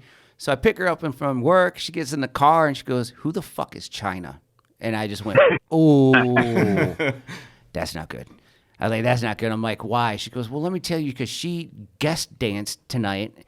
And as I'm walking off the stage, she's walking on the stage and literally shoulder checked her into the audience off the stage. And then there was a 3-on-3 stripper fight in the middle of players on 8 Mile." And so Tina and them, Tina ended up getting kicked out. And then I ended up showing up at late night and picked her up. And then the moment she goes, "Who's China?" I go, "Ooh," and my buddy in the back seat just starts hysterically laughing. He goes, "This is going to be a ride home." What are friends for? Yeah, this is going to be a ride home. Yeah, Do you think the guys was throwing money on them while they were fighting? I know I would. I'm the prize at the end. Yeah, yes. Tell them about buying the crocodile or the alligator. Oh, God, yeah. That's actually a good one, too. So how are they not covering this stuff? Because we don't know. We don't know about it. No, I was down. We were down for a bachelor party in New Orleans, and we were, took a little bayou tour. And this guy reaches over, grabs a little baby alligator out of it. So I sent a picture to my wife, and I mean, we're drunk. We're drunk. And there's 10 of us on a bachelor party, and we're on an airboat. And I sent my wife a message, and I'm like holding the baby alligator, and I'm like, "Oh, look at what we got." And she goes, "Oh, it's cute. I want one." And then I was just like, "Oh, okay." And I went online, and I ordered an alligator, which you can do. You can overnight an alligator. Oh my God. Yeah, it was $125, and it was fairly easy to do. And I sent her the confirmation, and I was like, "What baby wants, baby gets." And I overnighted her an alligator. And she said that when the postman goes to hand it to her, it kicked its tail, and then the box almost fell over. And she's like, her and the postman looked at each other like, "Uh-oh." Because what do you do then? Yeah. Oh, no, we had that gator for 3 years. What? Oh, yeah. How big did it get, and where did you keep it? I had a 75-gallon tank that we Wow. kept him in, and then I let him run around the house, and he would go swimming in the bathtub. Wait, what? Oh, yeah. We just let him run around the house. It was pretty, it was interesting. It was definitely How interesting. big did he get? About 3.5 feet long. What state was this in? North Carolina? Oh, yeah, this is North Carolina. Sounds Where like is some it Florida now? shit. It's in my freezer. Wow. I don't know what to do with him yet. How did it die? He committed suicide. They're not meant to be in captivity for that long. Okay. It was a sad day. Rest Rest in peace, G. Like, How did it Didn't you, kill like, itself? Did it binge on the Smiths or something like that? No, it was sad too because I almost got caught with him one time. It was a different story. Caught with them? Wait, Wait, so you're not it's allowed to have illegal? them? Oh yeah, you're not allowed to have Oh. an alligator. You're not. When I was trying to get him taxidermy, I called so many different people, and they were like, "No." shipped. Oh yeah, you can get it But- shipped. You can have them dropped off at your house, You but can get anything shipped to your house. Fucking laws are stupid. but if you get caught with it, it's in trouble. So I lived in Mount Holly, and this is the thing because I'm also a reverend. So I do weddings on the side. Whoa. Okay. So I'm officiating this wedding, crazier. and in the middle of the rehearsal dinner, I get this phone call from my neighbor, and he was just like, "Murto," he's like, "Are you home?" I'm like, "No," and he's like, "Man, you got this." He goes, "Oh shit, oh shit!" I'm like, "What's going on?" He goes, "They're shooting the shit out of your house." I'm like, "What? And I got What? up, and I'm like, "What do you mean?" And he goes, "Man, you get your ass home right now. They're shooting the shit out of your motherfucking house." He goes, "Oh shit!" And you just hear all this gunfire going off in the background. So I'm sitting up there, and I'm like, okay, in the middle of this rehearsal dinner, I had to tell the bride and the soon-to-be bride and groom, and I'm like, "Hey, I have to excuse myself. Your reverend's house is getting shot up." Death by cop. Yep. And then I looked over, and my wife, who was with me, she was like, "What?"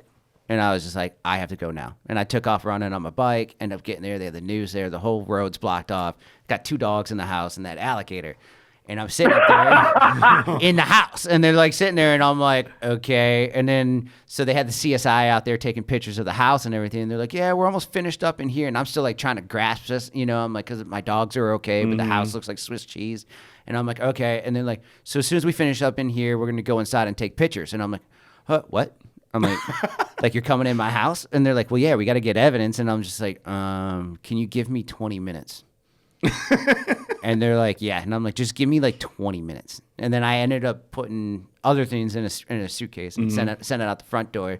And then I didn't know what to do with this gator. It was 3.5 feet long at the time. So I'm like, shit. And I just threw it in the bathtub and like pretended like nothing happened. And here's CSI walking through, and then like they went to go like pull in the bathroom door, and it was locked. I locked the door, and they're like, oh, and I'm like, there's no holes in there. You don't need to, yeah. And they're like, oh, okay. And they just kept going. It was the only time I almost got caught. Wait. Having that damn gator in there. First off, why were they shooting at your house if it wasn't for the gator? It wasn't. No. You know how they say a transitional neighborhood? Let me know when it transitions. Is the best way to do it. Like I was a cut through for the neighborhood. So like I had 30 kids a day that kept walking through my yard to go to the basketball court behind me. Yeah. They would mess with my dog and everything. And finally I stood out there and I was like, listen, don't come through my yard anymore. And if you guys have kids, beat your kids because I did. And for doing this, because they would swing on me, they would get confident. So I ended up fighting about like 4 kids. And I'm pretty sure, because I thought they were little gangster wannabes. Oh, so the cops weren't shooting your house? No, these were kids. Okay. These were I'm kids. sitting there thinking the policemen were the ones shooting at your house. No, These these are kids. Like I thought they were Got gangster it. wannabes, but Did they you were guys real figure that gangsters. out? Like teenagers. Oh yeah. Did you guys yeah. know this, or am I the only one that was confused? No, I was right there with them. I Yeah. just knew somebody was shooting. I'm stupid. It wasn't Yeah, cops. not the cops. They were sitting there, and then they told me not to talk to the news, because that means they would have to do something. So I learned my lesson on that one. Don't mess with kids.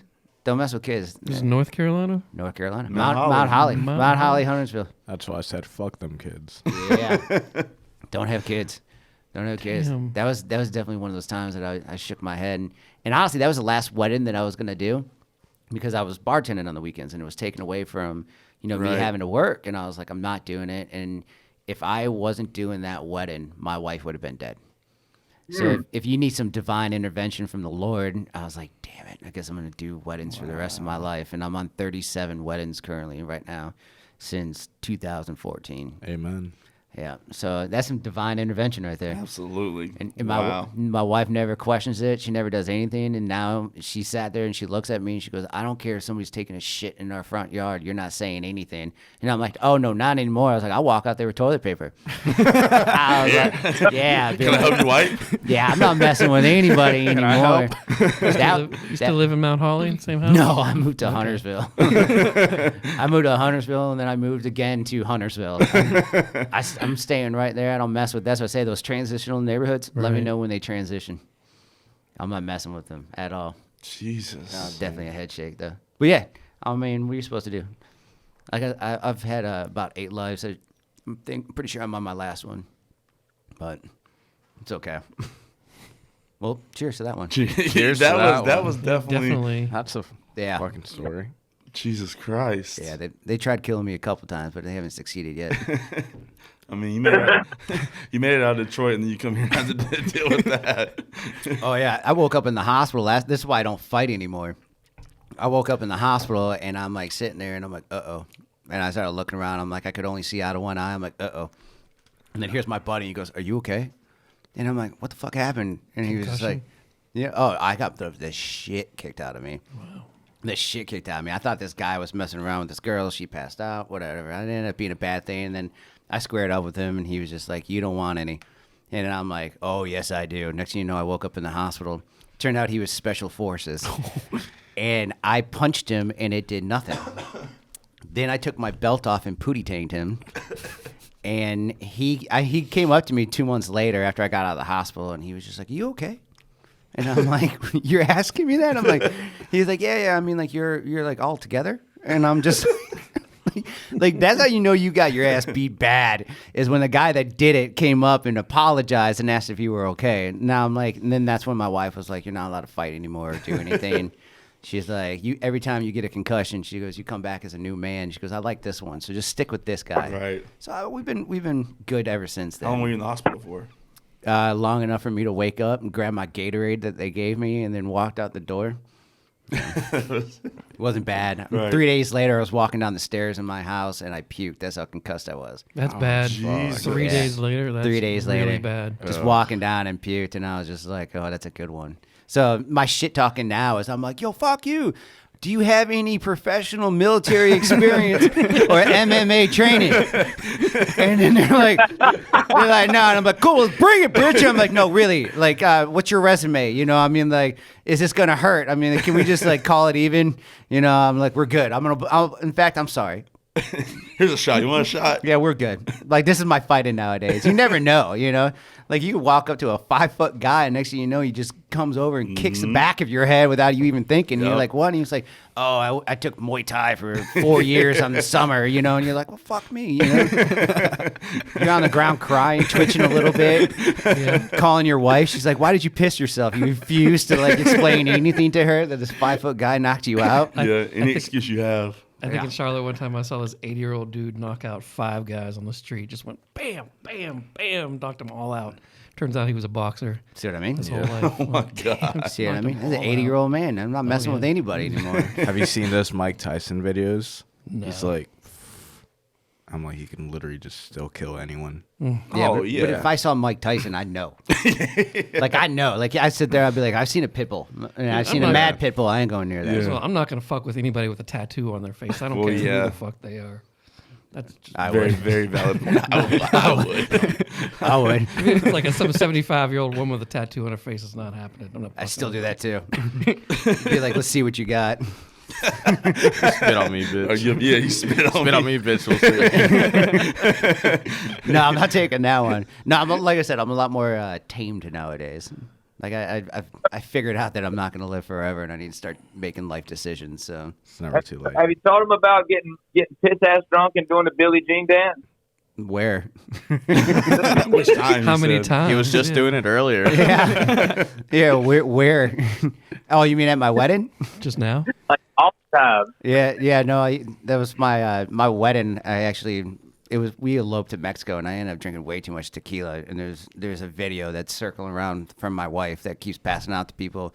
Michael Jackson came on because I put it on. And then in the middle of the reception, I ended up crawling on one of the tables and kicking people's food off and started dancing on the table. And then the table collapses, and I pick myself back up and then hop on a chair and continued to dance while all these poor people that were working at the resort were cleaning up all the broken plates and everything. And I kept dancing, and I was just like, yeah. So that's one of the million times that if you put on Michael Jackson and I'm there, it's going to happen. It's gonna happen. It's gonna happen pretty fast, and just let it happen. There's no stopping it. Nah, at the resort the next day, I was walking around, and apparently that got out. So everybody that saw me, they're like, "Hey, Tequila Man!" And I was like, "Lord, You're like, fuck. yeah." That's me. And so I don't know what Call you happened. Tequila Jackson from now on. Oh, it's gonna Tequila Jackson. it's gonna be bad, yeah. But I've had some interesting times in my life, and that's why I said my whole life is summed up with one slow head shake. I swear to God, it's going to be made into a movie, some of these stories. Yeah, well, everybody said you should write an autobiography. I was like, nah, I'll be incarcerated and divorced. Just read allegedly at the end of Yeah, it. allegedly. Yeah. That's your sign off, allegedly. Allegedly. Maybe Rev. something happens. No, my wife's got she's got the patience of a saint. I love her to death for it because there's some things that she just like. People ask her like, "You put up with this man?" And she goes, "Mm-hmm." She's from Detroit, so Yeah, she's also from Detroit. Oh, okay. When did you guys meet? About 18. We've been together 18 years. First of all, was he a stripper? No, actually, she was a saint. I gave up on dating everybody. I was like, listen, the next girl that I'm dating has got to be, and I listed off 5 of the most craziest things that I could possibly imagine that you would never think of. And I cannot make this up. God put her in my life 2 weeks later, and we've been together for 18 years. And I was, and she scraps for him. and she's what? And she scraps for you. Oh yeah, we've gotten a lot of fights over the years, not with each other, with other people. No, yeah. Christine jump right in. Yeah, this is my wife, a very petite, cute woman. But I mean, I think the best one is I'm batting about. I used to like to fight, but I wasn't really that good at it. So I was batting like a 50-50 of winning or losing. Right. So I just remember, and I was on the ground, and this guy's on top of me, punching me. And he stopped hitting me, and I'm like, oh, maybe he got tired. I was like, this is best case scenario. And then I just hear dink, dink, dink, dink. My wife is on his back, hitting him with a bottle, but she doesn't have enough power to break the bottle, so you just hear dink, dink, dink, dink. And I'm laughing, and I'm like, that's funny. And I was like, even though I was getting my ass whipped, but I was like, but that's funny. Right. I was like, I don't care. And I was like, I love you to death, but it was also... Yo, Murto, I love you. I got to go. My wife's calling me. All right, have fun, Have a man. good Later, Shay. Y'all have a good day. See you later. Yeah, but I love my wife, but it's also Detroit, and she was a cute girl. So you don't walk around with a cute girl in Detroit because every alpha male takes a shot at you. Right. Yeah. And it didn't matter. If I could tell you how many times I randomly got hit just standing at the bar because I'm with her, and I'm like, this is just retarded. Another reason why I got out of Detroit. But I remember the one time, like, I was sitting out there, like, we're having a good time, we're dancing, because I used to break dance back in the day. And then I look over, and outside of the circle, here's my wife staring at me, and she's just like, this guy's bothering me. She's giving me the look. So I walk over there, and I'm like, hey, look, she's with me. You know, don't worry about it. Walk away. All of a sudden, the guy looks me up and down. And he goes, I'm about to fuck you up and then fuck her. And I was just like, I'm like, bro, it's not going to happen. So I did what he had to do, and I had to hit him. Next thing I know, there's two big guys that pick me up, and I'm just like, oh, here's my chariot ride out the door. No, it turns out the guy's gang squad, and those are his fellow partners. So I was like, oh, shit, they kick us out of the bar. They leave, and the whole time walking to the car, they're driving next to me and my girlfriend, wife at the time. And he's sitting there, and they're like, we're going to fucking kill you. I've never been more scared in my entire life than that walk to there. And then that's when my wife had a new rule that she's not allowed to wear skirts anymore. Oh, And that's what happened. God. Welcome to Detroit.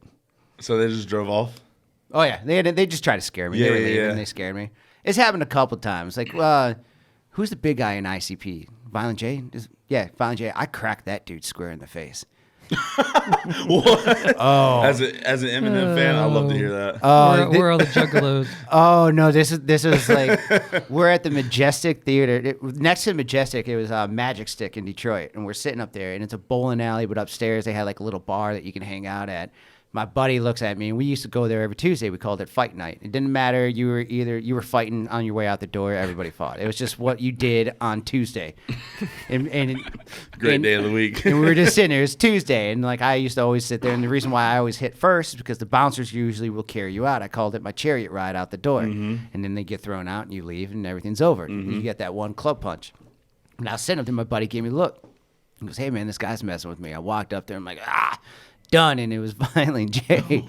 And I walked up there, and I just cracked him square in the nose. And I was like, wham! But I mean, like, if you look at me, it's not like I'm going to do any damage. It's more of like a nuisance. So I hit him, and next thing you know, here comes two big security guards, and I'm just like, they picked me up, and I was like, oh, bitch, my chariot ride out the door. And no, it was his security. They took me in the back door and stomped the shit out of me. I had a heel print on my forehead that didn't go away for 2 days. Oh my God. They won that one, but I cracked Violent J in the face. Hey, you know what? Cheers to that, because I hate, because I mean, growing up listening to Eminem, you know, that whole beef was going on. I was right there with it. Yeah. Like, fuck them, fuck ICP. To this day, I just don't fuck with ICP. I wouldn't. I did, and it hurt. I did it. It hurt. It hurt. My brother was the only one that stopped it because he saw them take me in the back, and it was like the saloon doors. So he's like, every time the door, like I saw them carry you out, I thought they were throwing you out. And he goes, and then you just see the door flap open, and you're getting your head stomped on. And he goes, I'm like, ooh, that's not good. And he goes, the door closed, and then flapped back open. And he's like, maybe I should go do something. Right. I'm like, why did it take you like a couple minutes to get back there then? And he was just like, they were big. They were big, but Had they to take didn't another stop. shot real quick. Yeah, he goes, but they didn't stop, you know? And I was just like, God. so he walked in and hit him in the back of the head and took off running. And I was just like, You know, going back on that, you say, you know, your fights are 50-50, win-lose. I think every fight is a loss, frankly. man, no. I'm going to comment on that. I'm going to say it. I've been in a lot of fights, and because of a lot of those fights, I have no fear of anybody. I will take on the biggest person in the world, because what's the worst thing that's going to happen to me? I'm in the hospital or dead. So fuck it. So what? Jesus Yeah. Christ. That's dark. Like look, man. That's why I don't fight anymore. If 5 guys were on top of Derek, I would be on top of the first one with a broken bottle. I'm sorry. Well, I mean, I'm not That's trying how to it get goes. guys to jump me anyway. So. Like, damn, 5 dude, guys that were on top of sucks. you or anybody I know, it's over. It's done. I'm either going to be dead or they're going to be in a lot of pain in the hospital. But that's what I love about nowadays, and especially being this age, that doesn't happen anymore. Yeah, that's true. Or you yeah, it just doesn't be all happen to about me anymore. positivity for us and be like, no, I guess that's we'll true. talk this out. Yeah, stop this. Just kidding. I am Stop like that. right I am now. like, dude, why are you so mad? Like, we've talked about fights in here before, and I've had dudes punch me in the face, and I just look at them and laugh. And I go, okay, whatever, dude. And I've had girls, like their girlfriends punch me in the face, and I just laugh and go, your girlfriend hits even harder than you do. And I'm like, what the fuck? And just walk away. But, like, I don't know. I've been in so many fights and had so many concussions, and people are all like, oh, I almost died that day, and now I have a new look on life. My look on life with almost dying several times is, I'm going to die someday. I don't give a fuck. I have no fear of anything. God damn. On It's that gonna note, happen. Well, that shit just got It is got real. real But like quick. we've talked about this so many times. That's all I think about. Like, why? That's why I enjoy life. Yeah. That's why I enjoy life, like, to the fullest. I mean, I love life, but it's also like there's something else. Man, somebody actually told me one time, they're like, what if when you die and you go to the light, it's literally you being reborn again, You coming know out what? of your Yeah. mom's vagina. You know what's crazy is I've thought about this a lot recently. A lot, like more than I probably should. But it's like, yo, like, this is getting way too deep. God, It's what the happened tequila. with We can It's edit the tequila. Holy shit. We can edit this out Nah, later, and I'll throw it in the we keep highlights We reel. keep it all. We keep it all. No, No, we so it's actually like don't. it's like yeah, it's like what happens? You just like because you know there's a conspiracy theory as to why you come out crying. It's like because you realize that you died, and then you're coming back again into the world. Yeah. I'm not trying to get religious or whatever, but just you know, recent thoughts. I don't know, but the thing is, like if I say like I'm gonna, like if 5 guys are beating on you and I jump in and I get killed or something, at least I went out fighting for somebody who I know and something I believe in. You ever see now? I just picture my wife being like, that fucking idiot. John, yeah, John. I mean, didn't listen, John. Yeah, John. You didn't listen. So that's what I live. Like, I gave up on all that because I have her first and foremost in my head on a lot of things, and the Yeah. disappointing head shake, and then her being like, okay, you know how much that hospital bill was? You fucking idiot. Right. John. John. You know, and she goes, was it worth it, John? So, like, actually, after the last time I woke up in the hospital, Yeah. I literally looked over, and this is, so it actually was at Label. So I was in Label, and we're up there, and this when I came to the conclusion that they were shooting in the parking lot, and, like, people were running out there. They're like, go grab your gun, John. And I'm like, fuck no. And I'm like, this is the only thing that came out of my mouth. I'm like, do you see a cape around my neck? yeah. Yeah. And I'm like, I'm no hero. And then I'm like, if it's outside, it's outside. I'm going to stay inside. Yeah. You Sure. know? And And Like, then what are you gonna do? Just shoot at random guys that are shooting? Like, I mean, we can go into all No, that I too, can't do but that. it's It's it's wrong. right. It's like no, I'm not the hero right now. Like it's not. I'm not it. I'm gonna go home. I'm gonna kiss my wife, and I'm gonna crawl in bed with her, and then I'm gonna sit there and like she's like, "Oh, how was your night?" I'm gonna be like, "Yo, some fucked up shit. Yeah. I gotta take a shower last- and remind me to tell you in the morning." Yeah, the last real fight I got into, and I got a concussion from this one too, was because a person was pointing a gun at my friends, and I went after that guy hard. See, so I got another rule, and I'm not a actually, hero. I'm just there to fucking stand up for the people I believe in. but this also goes back to my my dad who said nothing good happened after midnight. My mom said the same thing. Yeah, and I laughed at him. I'm like, bullshit. So Now I'm everything this goes- person. I'm like, I go home before midnight now. Smart. Because I don't do it, because now it's like I understand what he said. And the other thing is too, now that I'm like, you know, seeing what he said and following it, I think I need to sit down with my dad, and he might have some good stories. Right, You know yeah, what I for mean? sure. Like he might be like, "Oh, let me tell you what happened in the '70s, Right. bro." And I'll be Yeah. like, "No, I don't think we can." Mom, no. Oh, she was there too. Oh, she did the ding, ding, ding, ding on the back of no. someone's head. Okay, that Right. makes sense. Are any of your grandparents still alive? Yeah, all of them except for my grandpa. I got 3 sets. In fact, I think my grandma was the first recorded divorce in history. Wow. So I got 3 sets of grandparents. Wow. I mean, my biggest regret is not talking to my grandparents more, especially the ones that lived through World War II. Like, I sat down with one just before he died, and he was talking about being a pilot in World War II and the craziness. I mean, you just don't. There's a lot of wisdom and a lot of stories that you hear from the elderly and your grandparents that we're missing out on. That I would encourage you guys to really talk to them about, especially you want to talk about your dad. Talk to your grandparents too before they're gone, and if you can, record it. Yeah. Well, actually, I got like I said, the average age frame that comes into my bars is 70.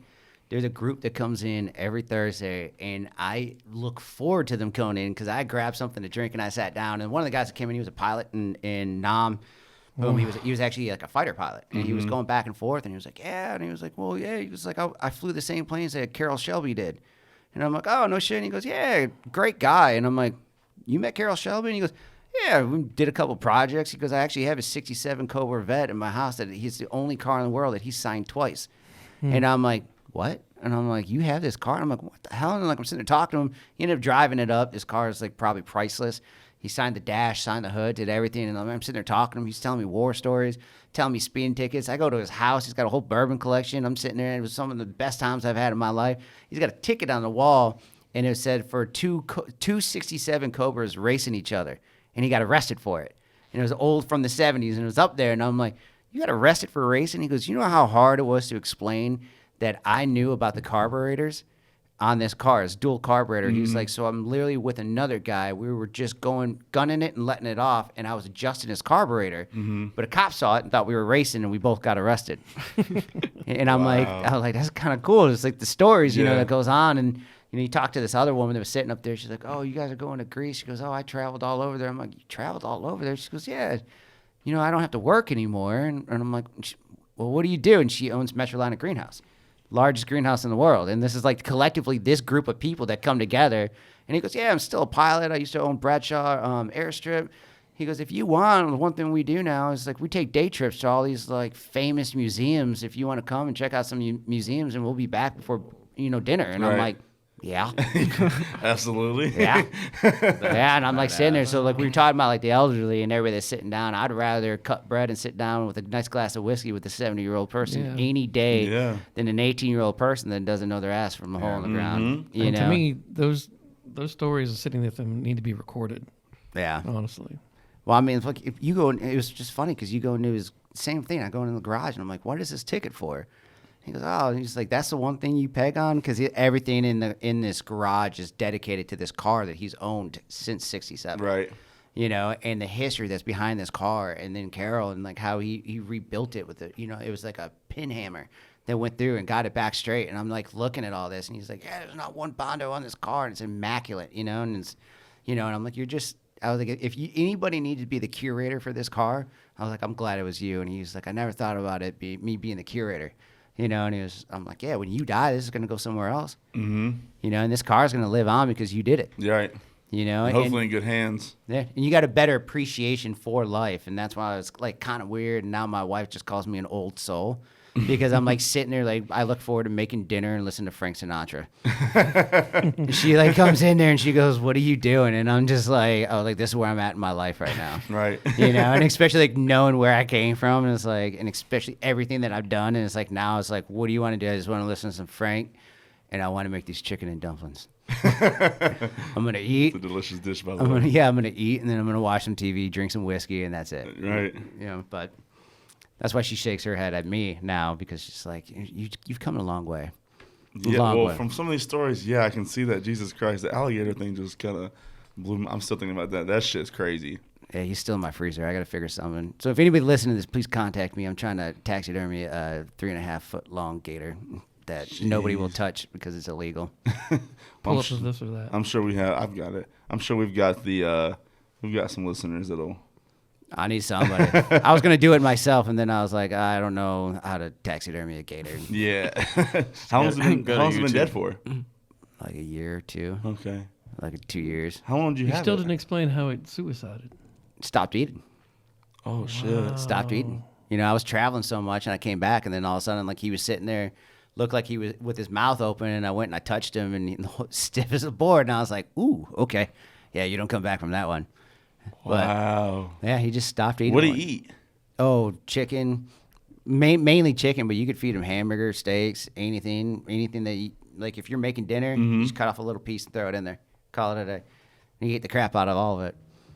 All of it. I was just laughing the whole time. I was just like, that's wild. I think the craze when we had an Uber driver that took us home one day, and then we just let it out. So And then she was just sitting there, and the gator was walking around the room, and she just sat there looking at it. She's like, "Is that it? You have a gator walking around in this room right now?" And I'm like, "Yeah." No. Does he never try to bite you? Oh, it bit the shit out of me all the time. What? Oh yeah, it bit my wife, bit me, bit my wife on the nose. Ate your It was an alligator, man. I mean, like, it was a natural born predator. That thing just bit everything. Actually, I was laughing. One of my buddies came over and like he pulled out a stack of money because he's like trying to put it like in its mouth because it had its mouth open and it clamped down around his money. And I'm like, it's a gator wallet. He's like, "You're an idiot, John. You're an idiot." You should make it into a wallet. Oh, well, actually, I went gator hunting in Everglades, so I actually caught a 9-foot 1-inch gator, and I mean, this thing was a fucking beast. I shot it 3 times and ended up having to like hammer a screwdriver in the back of its head. Wow. So I mean, it's crazy. So, but that gator, yes, I did make a gator wallet. Oh, that's sick. So this is the gator that I killed down in the Everglades. Wow. Nice. Yeah, but I got a pair of boots out of him too. But I want to turn G that was in there because I didn't kill him; he killed himself. I want to honor him and put him into like a motorcycle seat. I think that'd be kind of cool. Dope. You know, That'd be dope. well, but we'll see G. till I find someone. Yeah, rest in peace, G. R.I.P.G. All right, we're at the segment of the show where we do a this or that. So I ask you this or that. No C answer, and we might ask you why for some of these. You got to choose one or the other. You no have to matter choose what. one. or Oh, the this other. is easy. I'm a very decisive All right, person. perfect. I don't know though. Some of the indecisive people are funny because it's like, yeah, I don't know. Anyways, here we go. Number 1, Michael Jackson or Prince? Jackson. Well, I mean, if you do the Billie Jean on the table at your wedding, I'm yeah. sure that's Jackson. Like I said, it's an easy one. My dog's name is MJ. Oh, and not Michael Jordan. No, and the other dog is Elvis. So if that's the next question, it's Elvis. Number 2, Murto or Daytona? Daytona. Cleaner. I go for Bike Week every year to both of them, so I have more fun in Daytona. Right. Myrtle can kind of get probably the rowdier one. Though, Murder right? Beach? No, I'm good. I'm good. Jesus. All right, question number 3. Street Fighter or Mortal Kombat? Ooh, Mortal Kombat. Was a good one. Yeah. I think I like Mortal Kombat better too. They had like the best like finishing moves. Oh yeah, absolutely. That's what it was. Oh yeah. That's exactly what it was. Yeah. Was it like the come here? Finish him. Yeah. That shit was hard.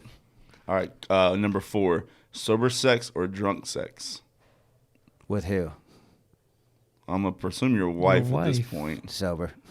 All right, premarital. What? If I'm okay with it? No, I'm saying or before you were married. I'm sorry. Oh, what about it? Before you were married, sober or drunk? Sober. So still sober. Yeah, that's how you know you love someone. Sober. Yeah, if you can have sex with them sober and still appreciate and enjoy it. Right. Yeah. Better. But if you're drunk, you ain't looking each other in the eye the next day. Or at all. Yeah, that's why I'm like, sober. I'm like, okay, bye. Yeah. Why are you still here? Yeah, that's the great Uber's question. outside. Yeah, my old pickup line was like, "Listen, I'll leave your legs shaking and your heart breaking." And then I was like, and the other one is that my sock? I gotta go. That was it. Yeah, some awkward situations. 'Cause that's the worst. Is like you wake up and you're like, yeah, I said I wouldn't be here, and here I am. So let's find out the fastest way to leave. I haven't had to deal with that. I've been the same woman for 18 years now, Right. so I'm like happier than shit. I feel bad for people dating now. You know, you gotta look them dead in the eye and be like, first of all, what do you have downstairs? Right. You know, like I know you're a female, but you still got a dick, or I mean, like what's going on? You know. You still got Then you it. start going through, and then you got to get in the real grit shit, being like, listen, I've been dating for like 6 years. Like, all right, like out of this list of STDs, which one do you have? And which one am I okay with? Right. No, I'm okay. I'm happy with the same woman for 18 years. Perfect. All right. Number 5. Party on the lake or party on the ocean? Like, Lake parties are always fun. definitely like, I don't even get in the ocean when I go. nah, because you don't know what the hell's in there. Exactly. I've been bitten in the ocean. Oh, It I've wasn't been fun. crab stung by jellyfish. That's just Yeah. not fun. Oh, I got a shark on my wall too, and that Oh shit. that thing is like it was. That ain't in the lake. Like I might feel a fish every once in a while in the lake, but besides that, that's it. That's it. All right. Number 6. Halloween or Christmas? Ooh, Halloween. You dress up every year? Yep. Best costume ever? Best costume's always been a clown. Clown? Always been a clown. Classic. Oh yeah, no, but like a creepy clown. Yeah, yeah. Like get scary Oh, with yeah. it. Yeah, like it was a clown. Definitely. Did you sit at your house and scare all the kids? Actually, no. I had a tricycle that I decked out with a clown. It was a tricycle with a strobe light on my face, and I was playing with a speaker, like creepy sounds coming out, and I was riding around the neighborhood, and it was the parents that were mostly scared because they're like, we know he doesn't have kids. What the fuck? Like, what is he doing on this tricycle running around? And like people would run, you know. Yeah. So like I've been a clown for like the last couple of years, but yeah, it's That's definitely dope. cool as shit. John Wayne Gracie shit, right? yeah, there. exactly. You know, like man. screw your children. I want your fucking address.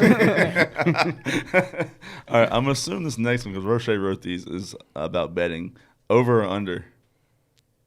Betting? I'm assuming. No, Yeah, that's over or toilet under paper, toilet dumbass. paper, Buster. Oh, Oh, over.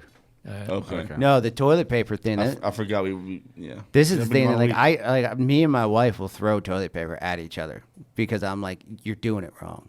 You know, So like, she's an under. She's an under. she does the under if she does it at all. Does she do it on purpose or is it by accident? No, if she I'm does just it at gonna throw all. it on I've there. actually seen her wipe herself with just the cardboard one time, and I'm like, that's fucking lazy. And I was like, that's just mean. That's just mean because women wipe just for pee. You know what I'm Yeah, saying? yeah, So yeah. they can like do the little shimmy and keep moving. Like guys, when we sit down, we're shitting. Oh, like yeah. we have to Yeah. do the wobble to Yeah. go get another roll. You know what I mean? It's just mean for women not to replace that roll. And I don't, Right. at that point in time, I don't care which one she does as long as it's sitting up It's there. there, yeah. But it's definitely an over for me. Okay, yeah. I actually did a poll on my Instagram, and I think the result came out like 83 to 17. So there's definitely some unders out there, and we just don't. There's 17 they were under. 17%, yeah. Okay, yeah, but It was 80% of it's over. It was over 50 people, yeah, and it was like 83 You pull to down. 17. You pull down on the outside. That's what Yeah. you're supposed to do. Yeah, so I don't get it. And even like I saw online like where you like can create like triangles and shit like that's like the correct way to do it. So these under I'm not people- folding that toilet paper to I'm a not triangle. either. I'm not either, but This isn't a hotel. I'm not trying to impress anybody. but yeah, we still haven't had anyone on here with the under. So were you, Yes, did we y'all when I have. was Yeah, away? we did. Oh, Yeah. really? Yeah, Taylor. coming out this week. Oh, We lost it. Oh, yeah. Hold on. Lost Are it they? when Are she they? said Are they? under. Oh, they are also probably left-handed too. Fucking weird. just Sure. all around She's weird. vegan. So there that you go. sums it There's up. your answer. Oh, that's terrible. Oh, speaking of, There's your answer. next question, number 8, steak or chicken? Chicken. Really? Chicken. Yep. Wow, Always been a bird guy. Always been a bird guy. Don't know. I took you for steak. No. Number 9, helmet or no helmet? My helmet's plastic. All right, so You walk out to my bike, it literally is a plastic helmet. My wife was. Was it a bike helmet? Is it a Protec skateboarding helmet? No, this is literally like a plastic helmet that Not I DOT got approved. off. No, it's plastic. My wife's like, you need to get a real helmet. And There's I was no like, protection. if you get if this is my philosophy, and I don't know if it's going to work or not, but if you have a real full face helmet, the first thing that's going to happen if you fall, it's going to snap your neck. Yeah. So I explained it to her. I'm like, listen, do you want to wipe my ass and not be able to mount up on me ever because my dick won't work either? And I was like, or rather you just want me off, like I'm just gone. And she was just like, I guess you kind of have a point, you idiot. John. And yeah. he loves life. Yeah, but plastic helmet. So, Okay, yeah. okay, so no helmet basically. Yeah. Number 10, Hulk Hogan or Ultimate Warrior? Ultimate Warrior. Gosh, I was always Hulk. Man, when Hogan went, Ultimate Warrior. really? Ultimate Warrior. I guess I'm a little bit younger, so like I didn't even see him wrestle as much. It was always Hulk. When he did the whole NWO and all that. That was WWF. So Yeah. Oh yeah, so it was way after Yeah. all the. I had a black and Hulkamania white stuff. TV, and we only got 3 channels, so And that was one of them. And then at 10:30, we turned to women's wrestling, and you're like, "Ah," and then I would have to switch it, and then that's when I became a Golden Girls fan. Well, John, we appreciate you being here. John Murto, ladies and gentlemen. This tequila was amazing. We had shout out to Huga Co-working yeah, Studios. Huga Co-working. That's where we're at right now. That's where we record all of our podcasts. If you're in North Carolina, make sure you order this. Well, where else are you? I'm in North Carolina, South Carolina, all around Mecklenburg County. We have 2 distilleries, one in Huntersville and then one in Mooresville. And then also in your ABC stores, the tequila should be out next in probably about a month. We're going to have it Okay. out there. Cinco de Mayo is going to be our launch. Oh, perfect. And the limo will be done, and I'm having a full mariachi outfit being made for me right now in Mexico, including a handmade leather bottle holster for a gunslinger. And even, we're going down to Spurs That's awesome. on this outfit. That's so, awesome. we're going to launch it. badass. We're going to launch the tequila at both places. So if you're out on Cinco de Mayo, stop by one of the distilleries because you're going to see my dumb ass handing out free tequila. Definitely check that out. And make sure you order Murto Made whenever you're in the bars, ladies and gentlemen. Thank you very much for being here.